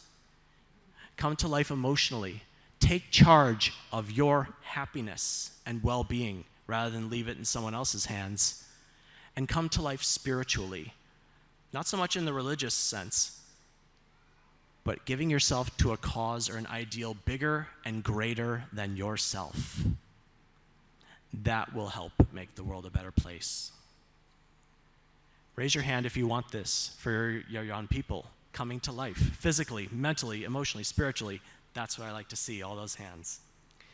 So next slide, please. I relisted those objectives for those that were interested in seeing them. And next slide, revisiting my life definition. I saw in a breakout presentation yesterday, it said, we must not prepare the road for our children, we must prepare our children for the road. Because I have a belief that the world is simply too big to change for one person or one small group, but look what we have here. One person, one small group can change the world. So I encourage you to go out there, give yourself to an ideal, put your young ones on the forefront, and let's create wonderful, beautiful lives for them. Next slide, please. So if you like what you saw and heard today, I am available for these engagements, and I'm pleased to report that a copy of Come to Life and My Glasses Full, my current books, went to our honored panelists while the photos are being taken. So I'm hopeful that those seeds will be planted on fertile soil so that that manual, if you will, that prequel to transition, that's what I like to call Come to Life, a prequel to transition to put our young people on the path to the best life for them. And my fiance and I are actually writing another book. Oh, go back one slide. My fiance and I are writing a book called They Said We Couldn't, So We Did. Making relationships work when the odds are against you. Because I do believe we have a story to tell. Our struggles, our successes are going to help see that people on the autism spectrum can and do get married and have relationships that last a lifetime. Raise your hand if you want that for your young person. All right. All right, and that brings me to the end of my presentation with the last slide here. Time and protocol permitting, I believe we have time for questions, if anybody has some. Thank you for your attention.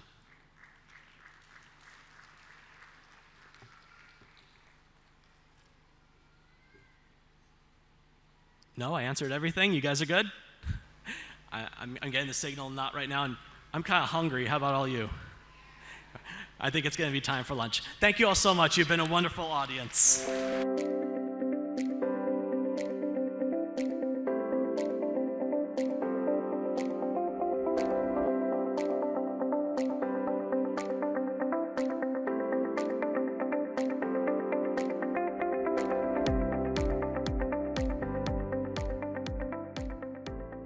Thank you so much for watching the plenary session of Ican Tanzania 2023 presented by Autism Connect. So to give you a brief about Autism Connect is an association of parents and professionals formed to disseminate scientifically validated information about therapies and treatments for autism.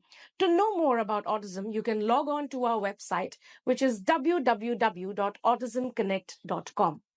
After 2 successful ICANN conferences, the first one being at Dubai and the second one being at Tanzania, we are now coming up with the ICANN conference at Canada, Niagara Falls. To know more about our conferences, you can log on to our website, which is www.icanconferences.com. Thank you so much.